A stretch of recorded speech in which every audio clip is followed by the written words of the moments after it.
I came home 2 full days early from a business trip expecting a quiet house. Instead, I found my wife weeping in the dark living room while our son laughed loudly in the kitchen drinking my best wine with his in-laws. They thought I was an old fool who had lost his mind. They thought they had stolen my legacy. I walked right into that kitchen and showed them exactly who they were messing with. I am William, 70 years old, and what I am about to share will make you reconsider everything you know about family loyalty. Before I continue this story, let me know where you are watching from in the comments below. Hit like and subscribe if you believe respect is earned, not inherited. The rain hit the windshield of my car as the taxi pulled up to my property. I had spent the last week in Chicago closing a highly confidential commercial real estate deal. The journey back had been exhausting, filled with delayed flights and endless corporate meetings. I left my luggage in the foyer expecting the usual warm greeting from Martha. The house felt entirely wrong. The hallway was completely dark and a heavy, suffocating silence hung in the front rooms. I walked further inside and noticed a faint silhouette on the living room couch. It was Martha. She sat there in the shadows, her shoulders shaking, crying without making a single sound. My wife of 45 years never cried. She was the strongest woman I knew, the steady rock of our family through every single hardship we had faced. Seeing her broken like that sent a sudden surge of cold fury straight through my veins. I rushed to her side, placing a firm hand on her shoulder. She flinched, then looked up at me with eyes red from hours of solitary weeping. She tried to speak, but her voice completely failed her. Before I could ask what happened, a burst of loud, arrogant laughter erupted from the back of the house. The kitchen was brilliantly lit. The distinct sound of crystal glasses clinking echoed down the hallway. I recognized the voices immediately. It was our only son, Jordan. He was not alone. His wife, Amanda, and her parents, Charles and Susan, were with him. They were opening bottles of my vintage wine, the ones I strictly reserved for special anniversaries. They were celebrating something with absolute delight. I looked down at Martha, my jaw clenching. My wife was sitting in the dark, destroyed, while our son threw a party 20 feet away. The sheer cruelty of the contrast was a physical blow to my chest. I knelt beside the couch and took Martha by the hands. Her skin felt completely ice cold. She swallowed hard, struggling to maintain her dignity in front of me. She handed me a folded document from her lap. I turned on the small reading lamp to examine it. It was a property transfer agreement. The deed to our house, the very ground we were sitting on, had been signed over to a holding company controlled by Jordan and Amanda. Martha looked at me, her voice finally breaking the quiet darkness. She explained that Jordan brought Charles over earlier that afternoon. They cornered her in this very room. Jordan told her I was experiencing severe cognitive decline, that my business trip was actually a medical intervention, and that she needed to sign the house over immediately to protect our assets from government seizure. He used her deep fear for my health against her. Charles stood over her, acting as the legal witness, relentlessly pressuring her until she broke down and signed the paperwork. I stared at the forged signatures and the official notary stamp Charles had provided. I did not yell. I did not throw the paper across the room. A cold, absolute clarity washed over my entire being. I looked at the walls of this house. I bought this property 30 years ago. Back then, I was working grueling double shifts at the city shipyard. I spent decades inhaling rust, carrying steel, and breaking my back so my family could live in a safe, respectable neighborhood. I bought this house free and clear with cash earned from sweat and calluses. Jordan grew up walking on hardwood floors he never had to pay for. He never knew the hunger or the utter exhaustion it took to build this foundation. I provided him with an elite education, hoping he would exceed my achievements. Instead, he became obsessed with fitting into his wife's aristocratic world. He viewed his parents not as human beings, but as a bank account he could easily empty whenever Amanda's greedy family demanded it. He saw my quiet demeanor as a sign of weakness. He assumed my advanced age made me an easy target for his schemes. I placed the fraudulent deed securely inside my suit jacket. I helped Martha stand up and wipe the fresh tears from her face. She looked at me, understanding instantly that the grieving husband was gone. The ruthless businessman had taken over. I turned away from the living room and walked slowly toward the glowing archway of the kitchen. I did not try to hide my footsteps, but they were too deeply absorbed in their own arrogance to notice my approach. I stopped just outside the door frame, remaining perfectly still in the shadow of the hallway. The scene inside was sickening. Charles leaned casually against my marble island, swirling a glass of my most expensive red wine. He raised his glass toward Jordan, a smug smile plastered across his face. Charles loudly praised Jordan for his brilliant execution of the plan, calling him a true visionary. He congratulated my son for successfully obtaining forged medical evaluations, declaring me mentally incompetent. Charles boldly stated that using my supposed dementia to seize the property was the perfect strategy to fund Amanda's new luxury retail business in the city. Susan laughed out loud, adding that a senile old shipyard worker would never even realize the house was gone until they finally put him in a nursing home. Jordan smiled broadly, thanking Charles for the generous compliment. My own flesh and blood agreed that I was just a useless relic of the past, a stubborn old man holding onto valuable assets that rightfully belonged to the younger generation.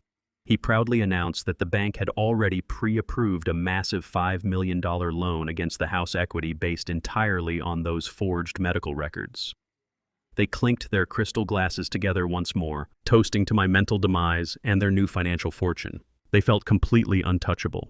They genuinely believed they had brilliantly outsmarted a foolish old laborer who knew nothing about the modern world of finance. They had absolutely no idea that I had spent the last 2 decades quietly building a massive commercial real estate empire across the state, holding wealth far beyond the value of this single ancestral home. They did not know they were currently standing right in the middle of a legal trap of their own making. I took a slow, deep breath, letting the intense anger crystallize into a sharp, unstoppable weapon. I adjusted my tie, smoothed the lapels of my dark, custom-tailored suit, and took a deliberate step forward. I walked directly out of the comforting shadows of the hallway and stepped straight into the harsh, bright light of the kitchen, ready to completely destroy the pathetic illusion they had built. The sudden appearance of my shadow across the marble island acted like a physical blow to the room. The crystal glass in Charles' hand froze midway to his mouth, the dark red wine sloshing violently against the rim. The boisterous laughter that had filled the kitchen evaporated into a suffocating, heavy silence the second my leather shoes hit the polished tile. I stood directly under the harsh, recessed lighting, wearing the exact, tailored suit I had purchased with commercial dividends Jordan assumed I did not possess. Jordan scrambled backward, his elbow knocking a wine bottle against the granite counter with a sharp clink. He forced a sickeningly hollow smile that looked more like a facial spasm, hastily wiping a bead of sweat from his temple. He stammered a pathetic greeting, loudly questioning why I was home 2 entire days early from what he fully believed was a mandatory cognitive evaluation at a remote medical facility. I ignored his panicked question completely. I looked him dead in the eye and demanded a precise answer about the forged property transfer document currently resting in my breast pocket. Jordan swallowed hard, the color draining from his face as he looked toward his father-in-law for a lifeline. He opened his mouth to weave another pathetic lie, but Amanda stepped directly into my line of sight. She crossed her arms tightly, her expensive silk blouse catching the overhead light, and stared at me with an expression of pure, unadulterated condescension. She did not bother to feign respect or shock. She stated in a cold, clinical tone that it was simply time for the older generation to step aside and surrender control. She claimed with absolute arrogance that elderly people inherently require strict financial supervision to prevent them from squandering family assets. According to her twisted logic, my supposed cognitive decline meant I was in active danger to my own hard-earned property. She actually dared to look me in the face and say they were doing me a massive favor by legally stripping the deed to the house out of my failing hands. She framed their blatant, calculated theft as an act of familial mercy and responsible asset management. The sheer audacity of her words hung in the air, thick and poisonous. I looked at the daughter-in-law I had welcomed into my home, realizing she viewed my decades of grueling physical labor as nothing more than a vulnerable piggy bank waiting to be cracked open by her superior intellect. Charles immediately seized the opportunity to break the remaining tension by placing a heavy, patronizing hand on my son's shoulder. He poured himself another generous measure of my vintage wine and raised it confidently in the air. He loudly declared Jordan the true head of the family, now a man who was finally stepping up to make the difficult, ruthless executive decisions that an uneducated, senile shipyard worker could never possibly comprehend. Jordan puffed out his chest at the praise, craving the empty validation of his white country club father-in-law, far more than the genuine respect of the man who gave him his very life. Bolstered by Charles, Jordan finally found his voice and stepped forward to legally justify his crime. He looked at me with absolute disdain and explained that the equity trapped in my house was entirely stagnant and completely useless to my future. He boldly admitted he needed millions in liquid cash to inject directly into Charles's failing commercial real estate firm. He framed this blatant robbery as a brilliant, forward-thinking, strategic investment that would secure his legacy. He told me that Charles was finally giving him a real seat at the big table, a golden ticket to enter the true elite financial circles of the city. He claimed my outdated blue-collar mindset was the only thing holding him back from achieving monumental wealth. He actually had the nerve to state that my house was just a pile of obsolete bricks and wood, whereas Charles was offering him a dynasty. I listened to his pathetic rationalization without moving a single muscle. The drip-fed reality of the situation became crystal clear in my mind. Jordan possessed absolutely zero business acumen. He was merely a desperate, insecure pawn eager to sell out his own flesh and blood just to buy a fake title in a bankrupt, dying aristocratic family. Susan chimed in from the corner, casually swirling her wine, remarking that they would graciously find a nice, affordable, state-run care facility for Martha and me once the house was fully liquidated. They had already meticulously planned our entire financial execution and societal erasure. A lesser man would have flipped the granite table. A lesser man would have screamed until his throat bled or physically lunged at the group of parasites actively destroying his life. But rage is a wasteful, inefficient emotion when you secretly hold all the real power.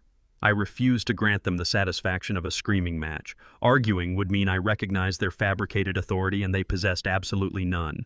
I turned my back on the entire kitchen, leaving them standing proudly in their utter delusion of victory. I walked straight down the hallway, the sound of my measured footsteps echoing against the walls, and returned to the dark living room. Martha looked up at me, her face pale and terrified of what might happen next. I reached down, took her trembling hands in mine, and gently pulled her to her feet. I grabbed her heavy winter coat from the armchair and draped it carefully over her shoulders, then buttoned my own suit jacket with slow, deliberate precision. Hearing us prepare to leave the property, Jordan strutted out of the kitchen feeling incredibly emboldened by my total silence. He truly believed he had completely broken my spirit and stripped me of my manhood. He reached into his designer trousers, pulled out a crumpled $20 bill, and tossed it aggressively onto the entryway console. He laughed, a cruel, echoing sound that filled the foyer, and told me to use his charity to catch a cheap cab to a downtown motel. He warned me not to ever come back, loudly stating that the locks would be changed by private security before sunrise. I stopped at the door, my hand resting on the brass handle. I looked down at the $20 bill resting on the polished wood. I picked it up slowly, smoothing out the creases, folding it into a tight, perfect square, and placed it securely inside my breast pocket next to the forged deed. I turned and met my son's gaze with a chilling coldness that made his arrogant smirk instantly falter. I told him to enjoy his stolen wine and his pathetic celebration tonight because it would be the absolute last night he would ever sleep peacefully. I vowed that this specific $20 bill would be the exact currency used to purchase his total and irreversible ruin. I opened the front door, guided my wife out into the pouring rain, and let the heavy oak door slam shut behind us, severing my ties to that boy forever. I am William, a 70-year-old man who spent decades building a legacy only to discover that my own blood viewed me as a target for extraction. The taxi ride from our stolen home to downtown was suffocatingly quiet. Rain battered the windows, washing away the distorted reflection of the life I thought I had built. I instructed the driver to pull up to the grand entrance of the Grand Crest Hotel, the most secure luxury establishment in the city. The uniformed valet opened the door, shielding Martha with a large umbrella. She moved like a woman walking through a nightmare, her posture rigid, her eyes completely vacant. I handled the check-in at the mahogany front desk, using a corporate card Jordan had absolutely no knowledge of. The clerk handed me the brass keys to a top-floor executive suite, a fortress suspended high above the chaotic city streets. Once inside the suite, the heavy oak door clicked shut, sealing us away from the betrayal. I guided Martha to the edge of the king-sized bed. She did not speak. She simply kicked off her damp shoes and curled into the heavy white blankets.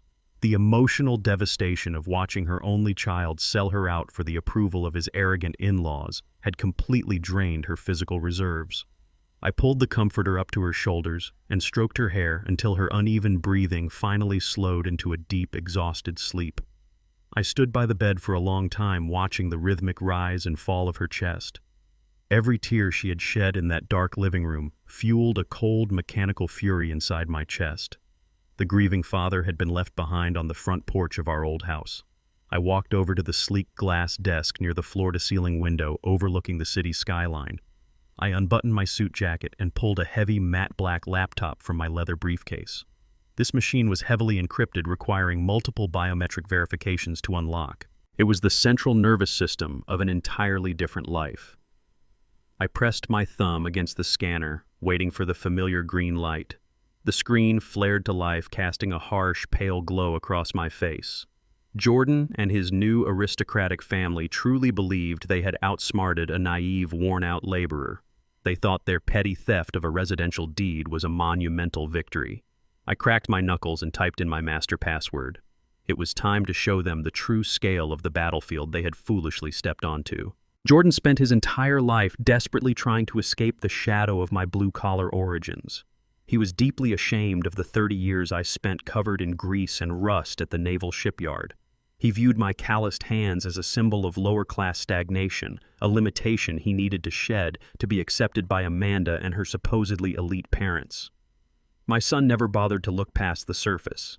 He never asked what I did with the overtime pay, the hazard bonuses, or the quiet investments I made while he was busy trying to buy his way into country clubs. He assumed my financial footprint ended at the property line of our 4-bedroom suburban house and a modest union pension. The reality was vastly different.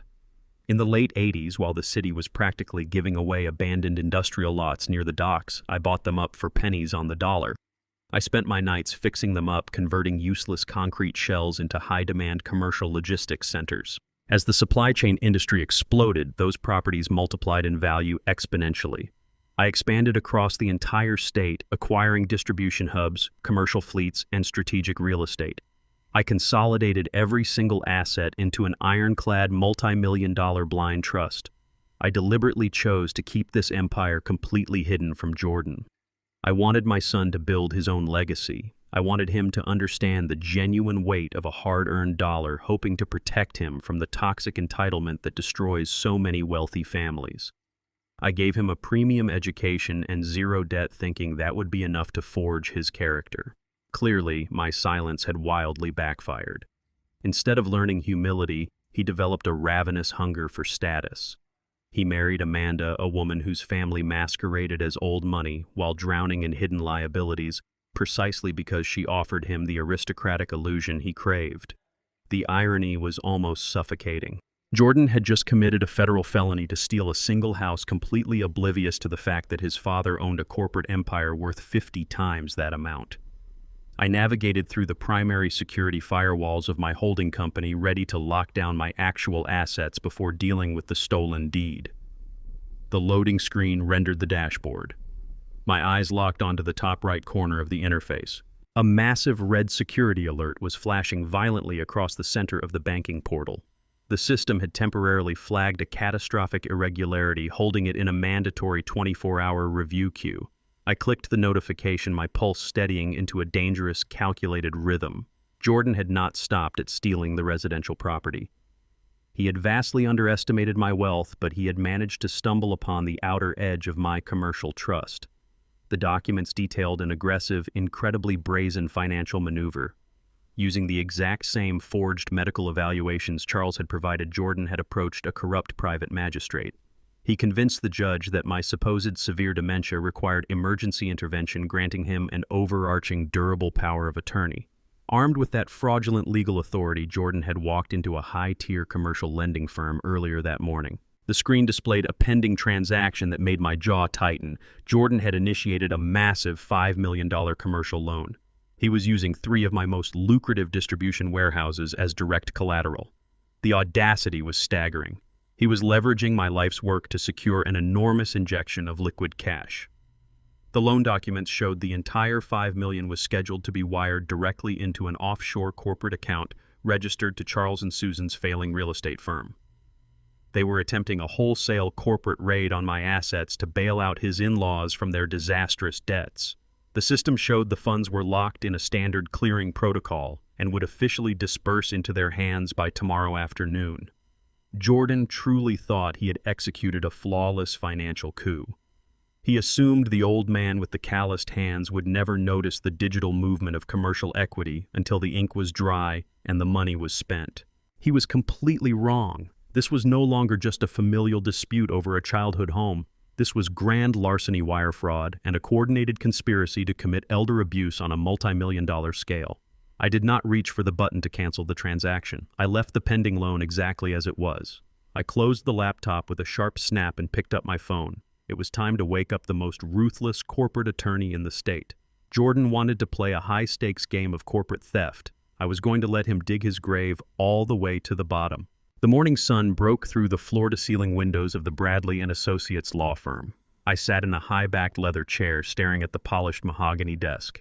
Mr. Bradley walked in. He was a man devoid of warmth, operating strictly on logic statutes and calculated aggression. I slid a manila folder across the table. It contained printed screenshots of the banking portal alerts, the fraudulent deed transfer, and the fabricated medical evaluations Jordan had submitted to the commercial lender.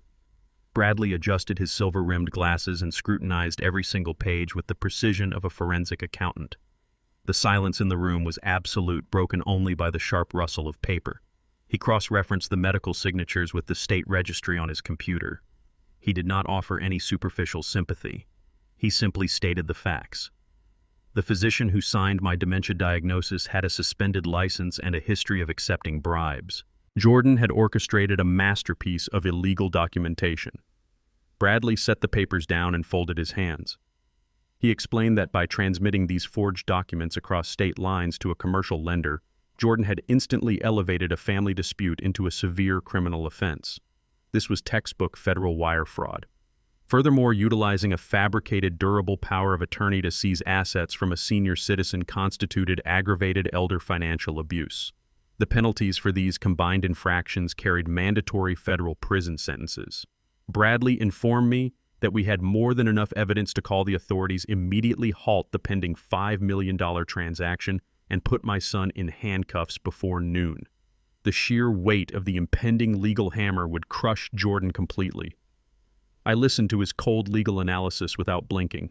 A regular father might have felt a shred of hesitation at the prospect of sending his only child to a federal penitentiary. I felt nothing but a singular drive to execute justice. Jordan had chosen to weaponize my mortality for his own financial gain. He had willingly partnered with parasites to strip my wife of her security and dignity. Bradley looked at me, waiting for the order to call the district attorney and shut the entire operation down. But I raised my hand, signaling him to stop. I did not want a simple interruption of a crime. I wanted a permanent eradication of the threat. Before issuing any legal injunctions, I needed to understand the exact nature of the enemy. I asked Bradley for the background check I had ordered on Charles, Susan, and Amanda months ago when I first suspected their aristocratic facade was entirely fabricated.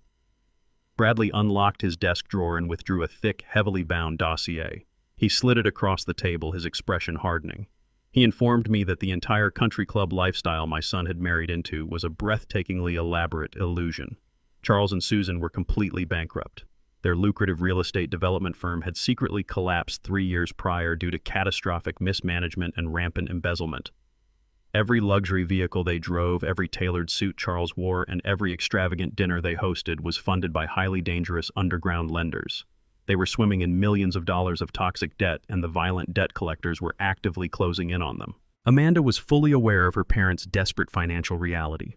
She did not marry Jordan out of love or mutual ambition. She targeted him specifically because she recognized his desperate hunger for elite white validation. More importantly, she had conducted her own quiet investigations and uncovered breadcrumbs leading to my commercial real estate holdings.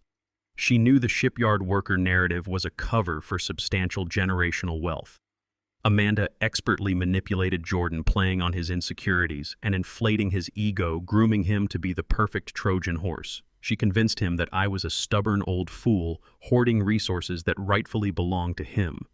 The entire marriage was a calculated long-term extraction strategy. They used Jordan as a disposable asset to inject millions of dollars into Charles's sinking ship to hold off the loan sharks. Reading the financial summaries and wiretap transcripts provided by Bradley's private investigators completely solidified my resolve. Jordan was not merely making a bad business decision to help his wife. He was actively financing a criminal enterprise at the direct expense of the parents who had sacrificed everything to give him a flawless start in life. He was a willing accomplice in his own family's destruction. The betrayal was absolute, leaving no room for negotiation, counseling, or forgiveness. I closed the dossier and looked back up at Bradley. The architecture of their scam was clear, and it revealed a fatal vulnerability. They were incredibly desperate. Bradley placed his hand on the office telephone, fully prepared to contact the federal authorities and block the $5 million disbursement before it could clear the central banking system. He warned me that allowing the funds to physically transfer into Jordan's control carried a significant financial risk. If Charles immediately routed the money to international accounts or handed it directly to his underground lenders, recovering the exact funds would become a logistical nightmare. I leaned forward in my leather chair, locking eyes with my attorney. I explicitly ordered him to lower the phone and let the loan process proceed without any interference. Bradley frowned, reminding me of the immense capital at stake. I calmly explained that stopping the transaction right now would merely result in an attempted fraud charge. Jordan and Charles could easily hire expensive defense attorneys, claim a misunderstanding regarding the medical documents, and drag the legal battle out for years. They might even escape with probation. I refused to leave any legal loopholes open. I wanted the trap to snap shut with undeniable catastrophic force. I told Bradley that we were going to wait exactly 24 hours. We would let the bank officially approve the loan. We would let the $5 million successfully drop into Jordan's shell account. I wanted my son to physically execute the wire transfer routing the stolen money to Charles's failing firm. The moment Jordan authorized that transfer, the crime would transition from an attempt to a fully completed massive federal felony. The threshold of grand larceny would be crossed irrevocably. He would be holding the smoking gun of a major corporate crime. I instructed Bradley to prepare the final execution orders and coordinate directly with his contacts at the Federal Bureau of Investigation, but to hold the deployment until the money moved. I was giving Jordan the rope he so desperately wanted, allowing him to weave his own irreversible doom. He thought he was bailing out his prestigious in-laws and securing his place in high society. Instead, he was blindly walking into a concrete federal cell. Bradley slowly withdrew his hand from the phone and nodded in profound understanding. He smiled coldly, realizing the sheer brutality of my strategy. The trap was set, fully loaded, and primed for the kill. I returned to the executive suite of the Grand Crest Hotel just before noon. The heavy rain from the morning had finally passed, leaving the city skyline sharp and glaring through the floor-to-ceiling windows. Martha was awake, sitting perfectly still in a high-backed armchair, staring out at the concrete horizon. I unclasped my briefcase and pulled out the thick, heavy dossier Bradley had compiled. I dropped it squarely onto the glass coffee table. The sharp smack of paper against glass broke the silence. I sat across from my wife of 45 years and told her everything. I did not soften the blow. I did not sugarcoat the reality of our son's betrayal. I opened the file and walked her through the undeniable proof. I showed her the financial ruins of Charles and Susan's fake aristocratic empire, detailing the millions they owed to violent underground lenders. I showed her the private investigator reports proving how Amanda had meticulously groomed Jordan, targeting him solely for the hidden wealth she suspected I possessed. Then I handed Martha the transcribed wiretaps and text messages. She read the exact words Jordan had sent to his in-laws, laughing about throwing us into a substandard state-run nursing home to rot while they liquidated our entire history. I watched Martha's eyes scan the pages. I waited for the tears to return, for the mother in her to seek an excuse for her only child. Those tears never came. Instead, the raw grief that had consumed her the previous night completely evaporated. It was replaced by a chilling, calculated fury. The softness in her face hardened into absolute granite. The betrayal documented in those pages acted as a final, decisive severing of the maternal bond. She looked at the forged signatures, the arrogant text exchanges, and the total lack of remorse from the boy she had carried and raised. Martha closed the dossier with a slow, deliberate movement. She looked up at me, her eyes completely devoid of any remaining warmth or hesitation. She stated clearly that the son we raised died the moment he allowed another man to force her out of her own home. The person currently occupying our house was merely a parasite. She leaned back in her chair and told me to burn his new empire to the ground. I pulled my encrypted phone from my inner pocket and dialed a direct, unlisted number. Marcus was the senior private wealth director at the Central Commercial Bank, a man who had managed the deepest layers of my blind trust for over 15 years.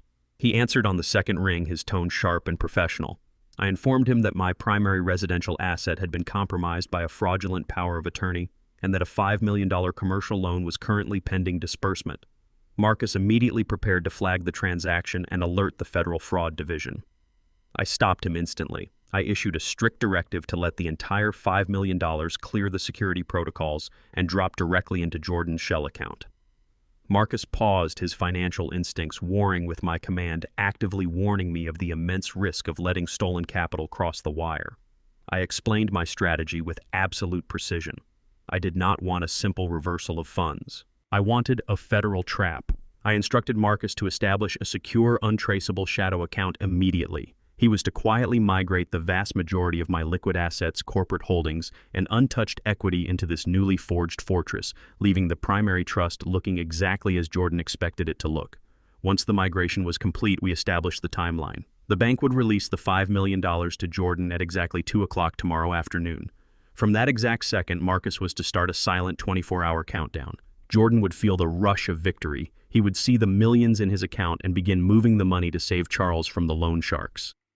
Exactly 24 hours after the initial disbursement, Marcus was ordered to execute a total catastrophic asset freeze on the primary trust, citing confirmed identity theft and unauthorized federal wire fraud. This maneuver would instantaneously lock every single cent Jordan thought he possessed, including the stolen loan, while simultaneously triggering automatic alerts to the Federal Bureau of Investigation and the Internal Revenue Service. Marcus typed furiously on his end of the line, locking the legal protocols firmly into the bank's mainframe. The financial web was completely woven, invisible, and utterly inescapable. Martha's personal cell phone vibrated violently against the glass table, shattering the quiet focus of the room. She reached out and picked it up, her screen illuminating with a new message notification. It was a text from Amanda. Martha unlocked the device and opened the message. A high-resolution image filled the screen. It was a photograph of Amanda standing directly in front of the ornate, gilded mirror in our master bedroom. She was wearing a blindingly extravagant diamond necklace, the heavy stones glittering fiercely against her skin. The piece easily cost upwards of $50,000. Beneath the photograph, Amanda had typed a message of pure, unadulterated venom. She enthusiastically thanked Martha for blindly signing over the property deed, gloating that the initial equity advance had already funded her morning shopping spree in the jewelry district. Amanda then added a deeply cruel insult, mocking Martha for spending 40 years buying cheap discount clothing and scrubbing floors while sitting on a literal gold mine. Amanda proudly declared that real women actually know how to wear wealth, advising Martha to enjoy the cheap motel soap because she would never step foot inside a luxury establishment again. I watched Martha read the sickening message. A lesser woman would have thrown the phone against the wall. A lesser woman would have drafted a furious, emotional paragraph screaming about justice and karma. Martha did neither. She stared at the photograph of the thief standing in her own bedroom wearing diamonds bought with stolen blood money. A slow, chilling smile touched the corners of Martha's mouth. She tapped the screen with her index finger, pulling up the digital keyboard. She did not type a single word of anger or warning. She simply selected a single yellow thumbs-up emoji and hit send. She locked the screen, placed the phone face down on the table, and looked over at me with absolute lethal calm. The trap was no longer just a financial execution. It was deeply, unforgivably personal. Martha placed her mobile phone face down on the polished glass surface of the coffee table with a soft clatter. The glowing screen faded to black, taking Amanda's vile photograph and the stolen diamond necklace with it. The silence inside the executive suite stretched out heavy and absolute, charged with a completely new, dangerous energy. The grieving mother had vanished. In her place sat a woman who had just watched her only son's wife mock 40 years of sacrifice. I looked at Martha, recognizing the hardened steel in her posture. We did not need to exchange a single word to understand that the final shred of familial leniency had just been permanently eradicated. Suddenly, the sharp, demanding ring of my encrypted mobile phone shattered the quiet atmosphere of the room.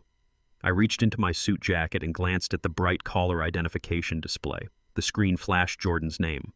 He was calling less than an hour after Amanda had sent her venomous message. The timing was entirely predictable. Jordan and his arrogant in-laws were moving fast, intoxicated by their perceived victory and desperate to finalize their financial extraction. I maintained eye contact with Martha, pressed the green accept button, and immediately activated the speakerphone function so the audio would fill the quiet room. Jordan spoke first. His voice dripped with a sickeningly sweet, entirely fabricated concern that instantly made my jaw clench. He loudly asked how we were settling into our temporary accommodations, adopting the patronizing tone of a patient caregiver speaking to a confused toddler.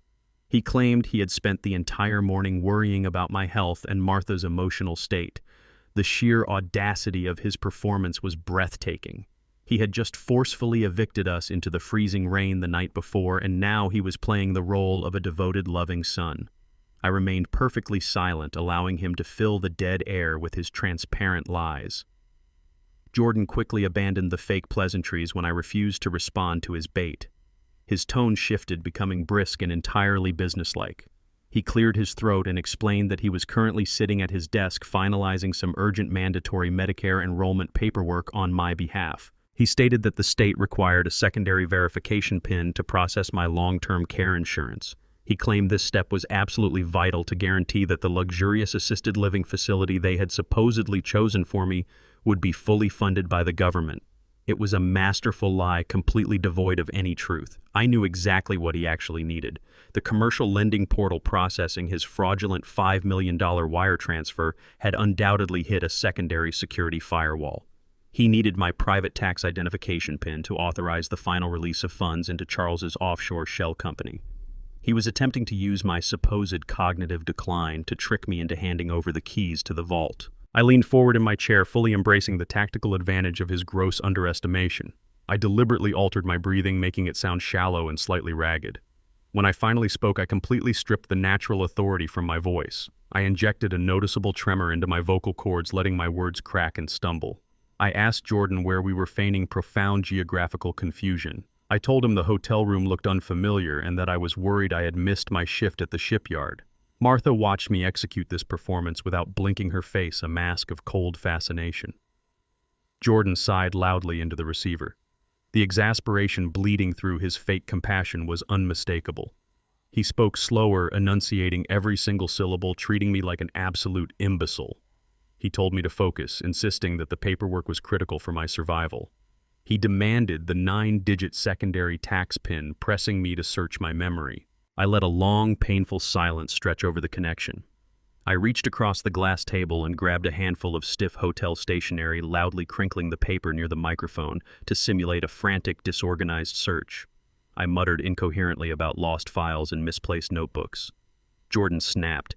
His patience evaporated entirely. He raised his voice aggressively, ordering me to stop shuffling papers and think. The greedy, desperate child hiding behind the corporate suit was finally showing his teeth. I waited until his frustration reached a boiling point. Then I let out a soft, victorious gasp, pretending to have suddenly discovered a hidden document. I told him I found a sequence of numbers scribbled on the back of an old envelope. I read the digits aloud, pacing them out slowly, stumbling intentionally over the middle numbers before correcting myself. I recited a highly specific, complex 9-digit sequence. I heard the frantic scratching of a pen against paper on the other end of the line. Jordan was hastily transcribing the code, completely blinded by his own overwhelming greed. He did not bother to verify the numbers or ask a single follow-up question. He instantly reverted back to his sickeningly sweet tone, eagerly praising me for being such a helpful father. He promised to visit us soon, assuring me that everything was going to be perfectly fine now that he had taken control. He terminated the call abruptly. The dial tone echoed sharply through the hotel suite. I lowered the phone and ended the speakerphone function. The performance was over. I sat back in the leather chair and exhaled a slow, steady breath. My voice returned to its normal, resonant depth. I looked at Martha and informed her that our son had just eagerly accepted the poison. I opened my heavily encrypted laptop, the screen illuminating my face with a harsh blue light. Martha moved to stand behind my shoulder, watching the complex financial dashboards load across the display. I explained the exact nature of the trap Jordan had just willingly walked into. The 9-digit sequence I provided was not a tax identification PIN. It possessed absolutely no function within the Medicare system or standard commercial banking. Years ago, when I first expanded my logistical empire, I anticipated aggressive corporate espionage. I partnered directly with federal financial regulators to establish highly classified digital tripwires around my primary trust. The sequence I dictated to Jordan was a categorized red flag verification code exclusively monitored by the Internal Revenue Service Fraud Division. Jordan believed he was entering a bypass PIN to authorize the $5 million wire transfer into Charles's offshore accounts. In reality, the moment Jordan typed that specific sequence into the banking portal, he was digitally signing a legally binding confession of grand larceny. The code was designed to bypass all human review and trigger an immediate catastrophic systemic reaction. I navigated to the shadow server Marcus had established earlier that morning. A green indicator light began flashing violently in the corner of the screen.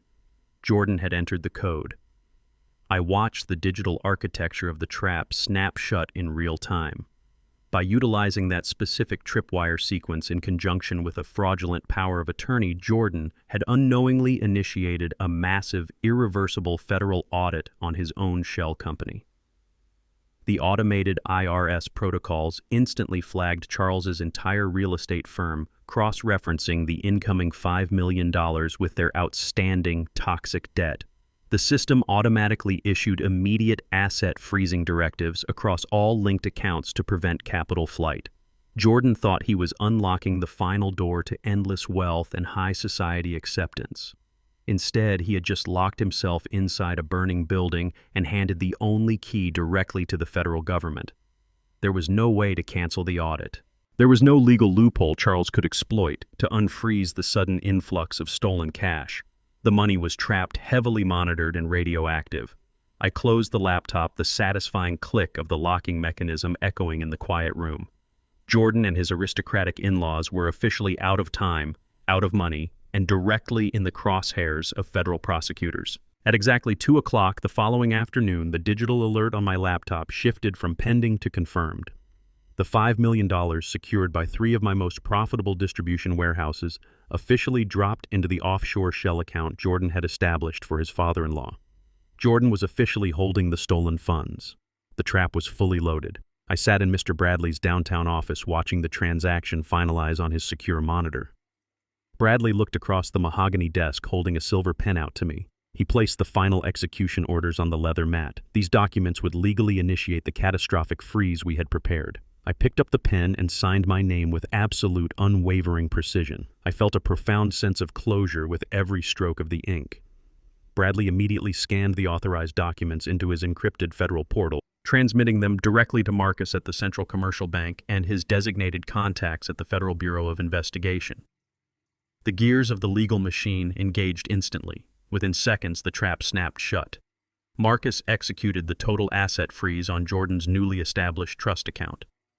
The bank's internal security system recognized the unauthorized movement of commercial equity combined with the highly monitored IRS verification sequence Jordan had foolishly entered the night before. The algorithm reacted exactly as designed, flagging the entire $5 million wire transfer as a critical risk of international money laundering and corporate fraud. Jordan's account was completely locked down. Every single cent he thought he possessed, including his personal checking and savings accounts, evaporated into a digital quarantine. He could not withdraw a dollar. He could not transfer a dime. The bank automatically severed his access to all financial networks, instituting a mandatory hold pending a full federal inquiry.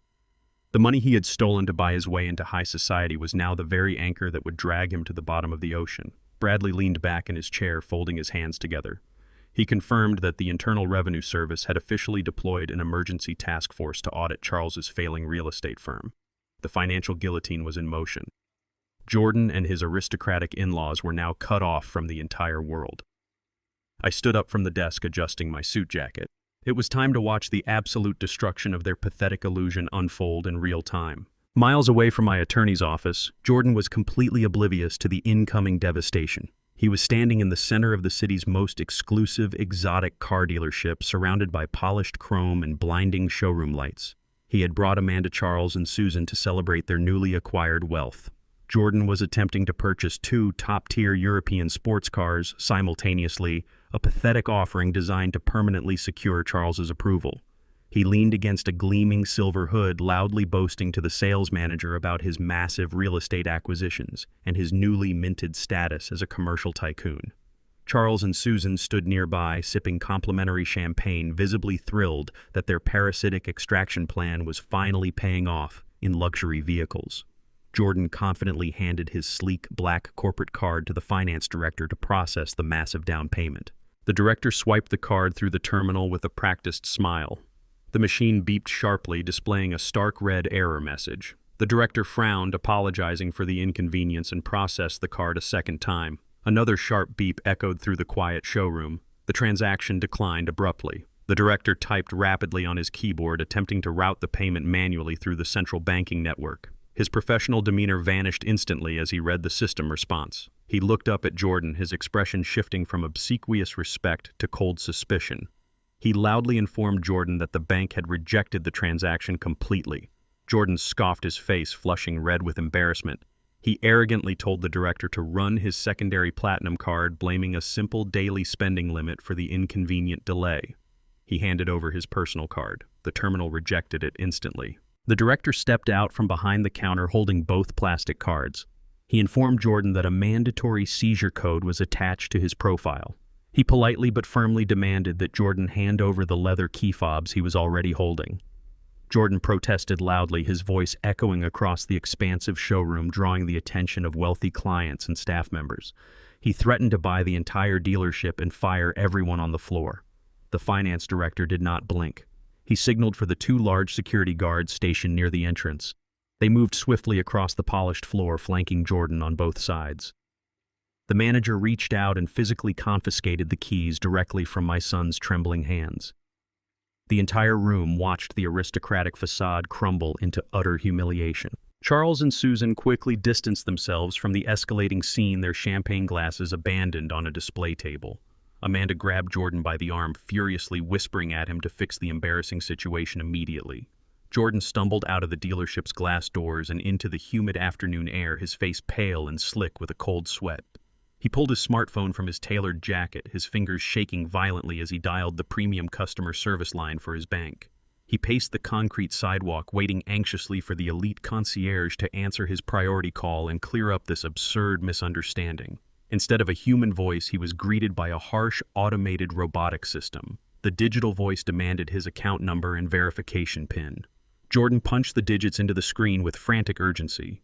The automated system paused for an agonizing moment, calculating his input against the newly established federal directives. The robotic voice returned completely devoid of any customer service warmth.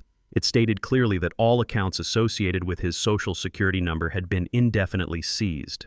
The system informed him that his assets were currently frozen under the direct authority of the Federal Bureau of Investigation and the Internal Revenue Service due to suspected wire fraud and grand larceny. The automated prompt advised him that no human representative could assist him and instructed him to retain federal legal counsel immediately. The call disconnected with a sharp final click. Jordan lowered the phone slowly, staring at the blank screen as the magnitude of his reality finally crushed him. The $5 million was gone.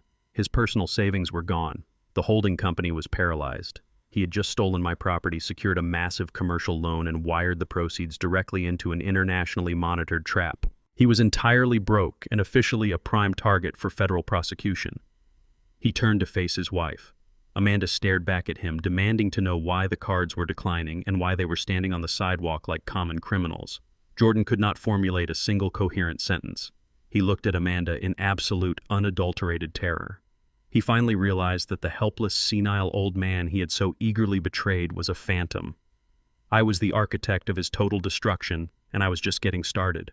William sat in the serene lobby lounge of the Grand Crest Hotel, the morning sunlight catching the steam rising from his black coffee.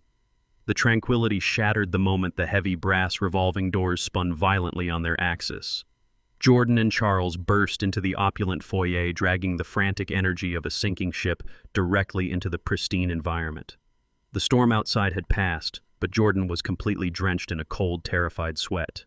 He scanned the expansive room with wild, erratic movements until his bloodshot eyes locked onto the corner where I sat. The elite, aristocratic facade Charles had maintained for decades completely disintegrated. His tailored suit looked disheveled, and his face was flushed with unadulterated panic. They marched across the polished marble floor, their heavy footsteps echoing loudly against the vaulted ceilings. Jordan did not bother with a greeting. He slammed both of his hands down onto my glass table, rattling my porcelain saucer. He screamed at the top of his lungs, demanding I immediately call Marcus at the bank and reverse the catastrophic asset freeze. He shrieked that his entire financial existence was paralyzed, raving about declined credit cards and frozen accounts. Charles flanked him, his chest heaving as he menacingly loomed over my chair. He ordered me to stop playing childish games and release the $5 million back into his corporate holding company before the underground lenders dismantled his life. Their loud, aggressive display instantly alerted the hotel staff. The sophisticated atmosphere of the lobby died instantly, replaced by the ugly reality of their desperate extortion. Within seconds, 4 towering security guards in immaculate dark suits materialized from the shadows of the lobby pillars. They moved with silent professional efficiency, immediately flanking Jordan and Charles.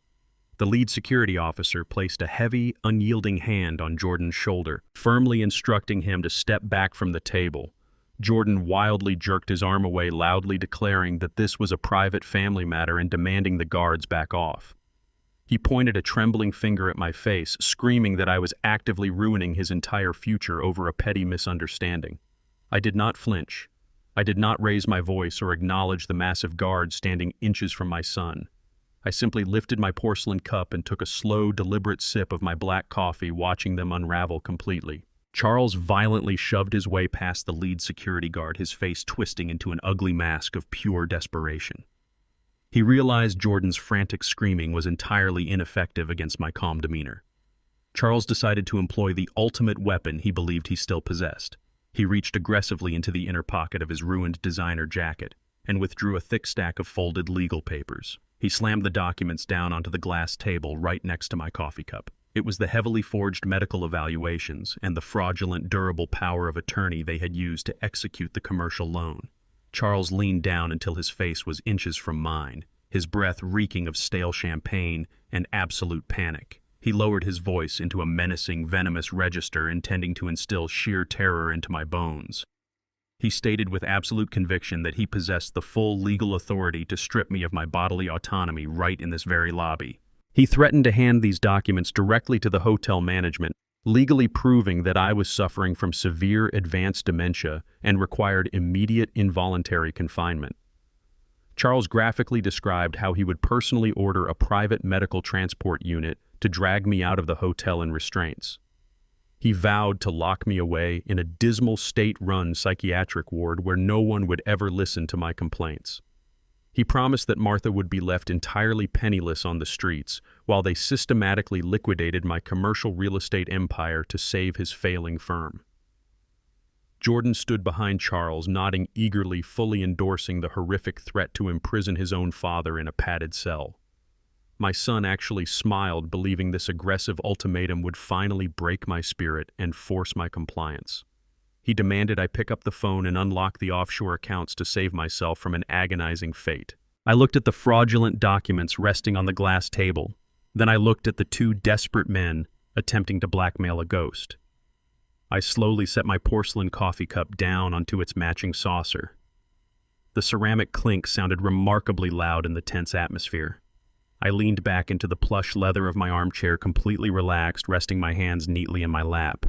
I did not blink, and I certainly did not reach for my phone. I allowed the heavy silence to stretch for a long, agonizing moment, letting the sheer weight of their monumental stupidity settle into the atmosphere. Charles narrowed his eyes, deeply unsettled by my total lack of fear. He opened his mouth to repeat his horrific threat, but I raised my right hand, pointing a single steady finger directly toward the vaulted ceiling above our heads. Both Charles and Jordan instinctively followed my gesture, looking upward at the intricate molding. Nestled perfectly within the ornate plasterwork, blinking with a steady, minuscule crimson light, was a high-definition, state-of-the-art surveillance camera. I lowered my hand and finally spoke, my voice resonating with a chilling mechanical authority. I informed Charles that the Grand Crest Hotel was not merely a luxury establishment, but a heavily fortified environment owned entirely by a subsidiary of my primary commercial trust. I calmly explained that the lead security officer standing right behind him was not a standard hotel employee, but a highly trained private contractor directly employed by my executive board.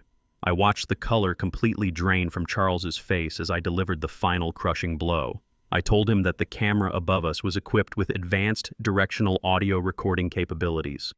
For the past 10 minutes, it had captured every single frantic scream, every desperate admission of financial ruin, and every blatant threat of forced psychiatric imprisonment.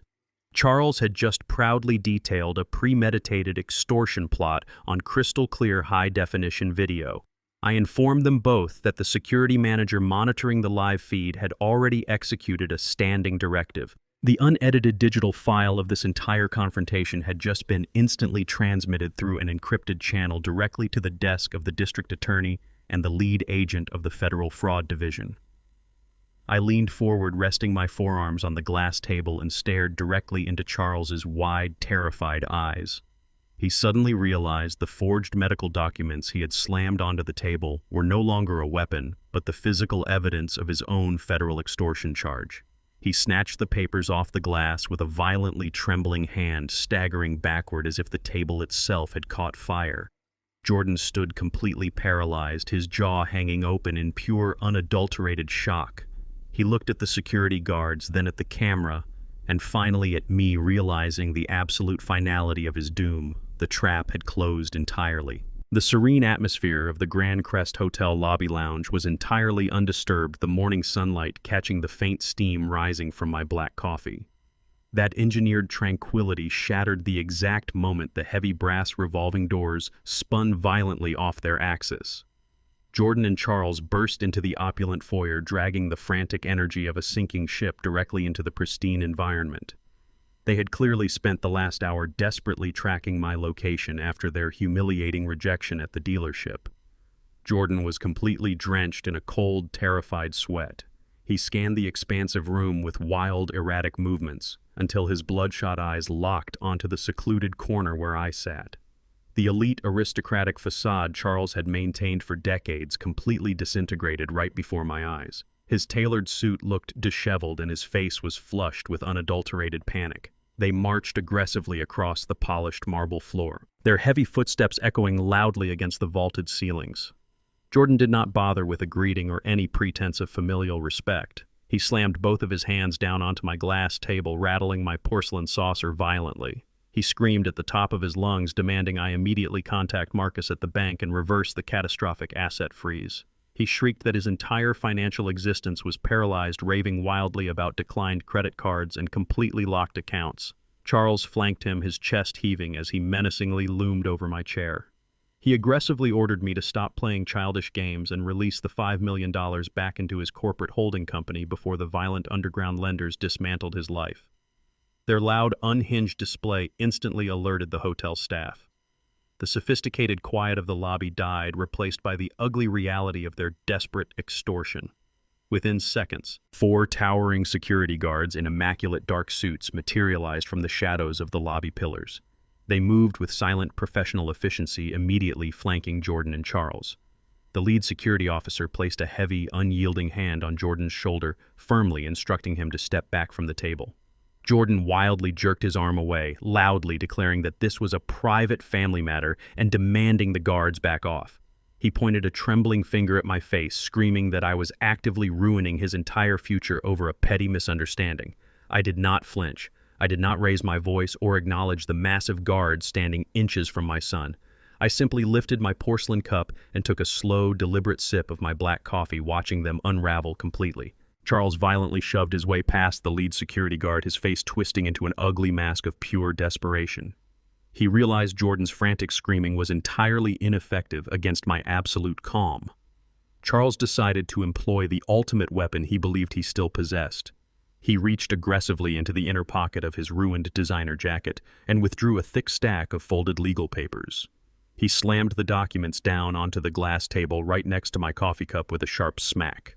It was the heavily forged medical evaluations and the fraudulent durable power of attorney they had used to execute the commercial loan.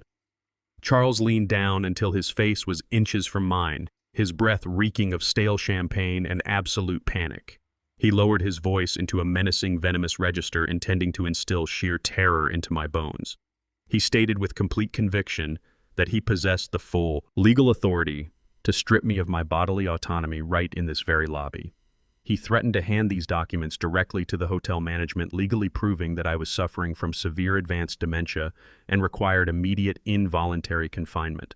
Charles graphically described how he would personally order a private medical transport unit to drag me out of the hotel in heavy restraints. He vowed to lock me away in a dismal state-run psychiatric ward where no one would ever listen to my complaints or verify my sanity. He promised that Martha would be left entirely penniless on the streets while they systematically liquidated my commercial real estate empire to save his failing firm. Jordan stood directly behind Charles, nodding eagerly, fully endorsing the horrific threat to imprison his own father in a padded cell. My son actually smiled, believing this aggressive ultimatum would finally break my spirit and force my immediate compliance. He demanded I pick up the phone and unlock the offshore accounts to save myself from an agonizing fate. I looked at the fraudulent documents resting on the glass table. Then I looked at the two desperate men attempting to blackmail a ghost. I slowly set my porcelain coffee cup down onto its matching saucer. The ceramic clink sounded remarkably loud in the tense atmosphere. I leaned back into the plush leather of my armchair, completely relaxed, resting my hands neatly in my lap. I did not blink, and I certainly did not reach for my phone. I allowed the heavy silence to stretch for a long, agonizing moment, letting the sheer weight of their monumental stupidity settle into the atmosphere. Charles narrowed his eyes, deeply unsettled by my total lack of fear. He opened his mouth to repeat his horrific threat, but I raised my right hand, pointing a single steady finger directly toward the vaulted ceiling above our heads. Both Charles and Jordan instinctively followed my gesture, looking upward at the intricate molding. Nestled perfectly within the ornate plasterwork, blinking with a steady, minuscule crimson light, was a high-definition, state-of-the-art surveillance camera. I lowered my hand and finally spoke, my voice resonating with a chilling mechanical authority. I informed Charles that the Grand Crest Hotel was not merely a luxury establishment, but a heavily fortified environment owned entirely by a subsidiary of my primary commercial trust. I calmly explained that the lead security officer standing right behind him was not a standard hotel employee, but a highly trained private contractor directly employed by my executive board. I watched the color completely drain from Charles's face as I delivered the final crushing blow. I told him that the camera above us was equipped with advanced directional audio recording capabilities. For the past 10 minutes, it had captured every single frantic scream, every desperate admission of financial ruin, and every blatant threat of forced psychiatric imprisonment. Charles had just proudly detailed a premeditated extortion plot on crystal-clear high-definition video. I informed them both that the security manager monitoring the live feed had already executed a standing directive. The unedited digital file of this entire confrontation had just been instantly transmitted through an encrypted channel directly to the desk of the district attorney and the lead agent of the Federal Fraud Division. I leaned forward, resting my forearms on the glass table, and stared directly into Charles's wide, terrified eyes. He suddenly realized the forged medical documents he had slammed onto the table were no longer a weapon, but the physical evidence of his own federal extortion charge. He snatched the papers off the glass with a violently trembling hand, staggering backward as if the table itself had caught fire. Jordan stood completely paralyzed, his jaw hanging open in pure, unadulterated shock. He looked at the security guards, then at the camera, and finally at me, realizing the absolute finality of his doom. The trap had closed entirely. The heavy oak doors of the mansion slammed shut, sealing the four of them inside a suffocating nightmare. The two men in dark suits had left, but their ultimatum hung in the stagnant air like a physical weight. $2 million by Friday night, or the property and their lives were forfeit. The deafening silence that followed their departure lasted only a fraction of a second, before the entire aristocratic illusion violently imploded. Amanda turned on Jordan with a ferocity that completely erased her carefully cultivated country club elegance. Her face twisted into a mask of pure, ugly rage. She screamed at him, her voice echoing harshly off the marble floors of the grand foyer. She branded him an absolute failure, a useless asset who could not even successfully execute a simple wire transfer. She demanded to know how he had managed to trigger a federal freeze and why he was standing there paralyzed while her family faced total ruin. Jordan opened his mouth, attempting to stammer out a defense, trying to explain the unyielding automated banking protocols and the sudden IRS audit. He never finished his sentence. Susan crossed the foyer in 3 rapid, aggressive strides. The matriarch of the household raised her hand and delivered a vicious, ringing slap directly across Jordan's face. The sharp crack echoed loudly, snapping his head to the side. Susan did not retreat. She stepped directly into his personal space, her eyes blazing with unadulterated hatred. She blamed his sheer incompetence for their impending destruction. She hissed that they had wasted months grooming him, inflating his pathetic ego, and feeding him the illusion of power solely to extract his family's wealth. Susan explicitly stated that he was supposed to be their financial salvation, the gullible Trojan horse that would finally pay off Charles's toxic debts. Instead, his monumental stupidity had drawn federal investigators directly to their doorstep. The manicured hands that had once poured him expensive scotch were now balled into tight fists, trembling with the desire to strike him again. Jordan staggered backward, clutching his stinging cheek, his mind fracturing under the weight of their blatant admission. The women who had showered him with validation and praise now openly viewed him as a defective tool. The luxurious mansion was no longer a symbol of his success. It was a concrete trap, and the people inside were rapidly turning into cornered animals. Charles stepped out from the shadows of the grand staircase, his face pallid and slick with a cold sweat. He raised a shaking hand, ordering his wife and daughter to stop screaming. Panic was a luxury they could no longer afford. The deadline imposed by the underground lenders was absolute, and Charles knew the men in dark suits did not make idle threats. He looked at Jordan, assessing the broken, humiliated man standing in his foyer. Charles's mind worked frantically, desperately calculating a way to secure $2 million in less than 48 hours. The bank accounts were permanently frozen. The commercial real estate firm was currently under a severe federal audit. They possessed absolutely zero liquid capital. Charles slowly approached his son-in-law, his voice dropping to a low conspiratorial register. He informed Jordan that there was exactly one viable option left to prevent the loan sharks from seizing the estate and effectively ending their lives. He brought up a conversation Jordan had casually mentioned months ago, a minor detail shared during a drunken evening of bragging about his inheritance. Charles vividly remembered Jordan boasting about his mother's extensive, highly valuable antique jewelry collection. Martha possessed generations of rare, unappraised diamonds and estate pieces safely locked away in a private, climate-controlled storage unit across town. Charles gripped Jordan by the shoulders, his fingers digging painfully into the fabric of his suit. He instructed Jordan to break into that specific storage facility tonight. Charles framed the theft not as a crime, but as a mandatory act of survival. He manipulated Jordan's lingering desperation, insisting that the jewelry was rightfully his inheritance anyway, and extracting it early was the only logical maneuver left. He demanded Jordan secure the antique diamonds and hand them over to a black market contact who could rapidly liquidate the stones before Friday night. Jordan stared at his father-in-law, his moral compass completely disintegrating under the extreme pressure. He was being ordered to violently burglarize the mother he had already rendered homeless. He recognized the sheer depravity of the demand, understanding that executing this final betrayal would cross an unforgivable boundary. Charles tightened his grip, shaking Jordan violently, reminding him of the violent debt collectors who would return in 2 days. He explicitly stated that if Jordan failed to secure the diamonds, he would personally hand Jordan over to the loan sharks as collateral. The ultimatum was absolute. The suffocating pressure inside the grand foyer finally broke the last remaining fragment of Jordan's conscience. He looked at the furious, demanding faces of his in-laws and surrendered completely to his own cowardice. He nodded his head verbally, agreeing to execute the robbery. He promised Charles he would breach the private storage unit that evening and extract every single piece of his mother's antique jewelry. Jordan quickly pulled his smartphone from his pocket, his hands shaking as he desperately scrolled through his encrypted contacts. He needed to establish a secure fence immediately. He located the number for a notoriously unscrupulous private appraiser, a man known within elite circles for liquidating undocumented assets with zero questions asked. Jordan initiated the call, pressing the phone to his ear while pacing frantically across the marble floor. The appraiser answered on the third ring. Jordan spoke rapidly, his voice tight with anxiety. He detailed the specific nature of the upcoming haul, describing the rare estate diamonds, the unblemished vintage settings, and the absolute urgency of the transaction. He demanded a midnight meeting to exchange the stolen goods for untraceable cash, desperately negotiating a heavily discounted rate in exchange for immediate liquidity.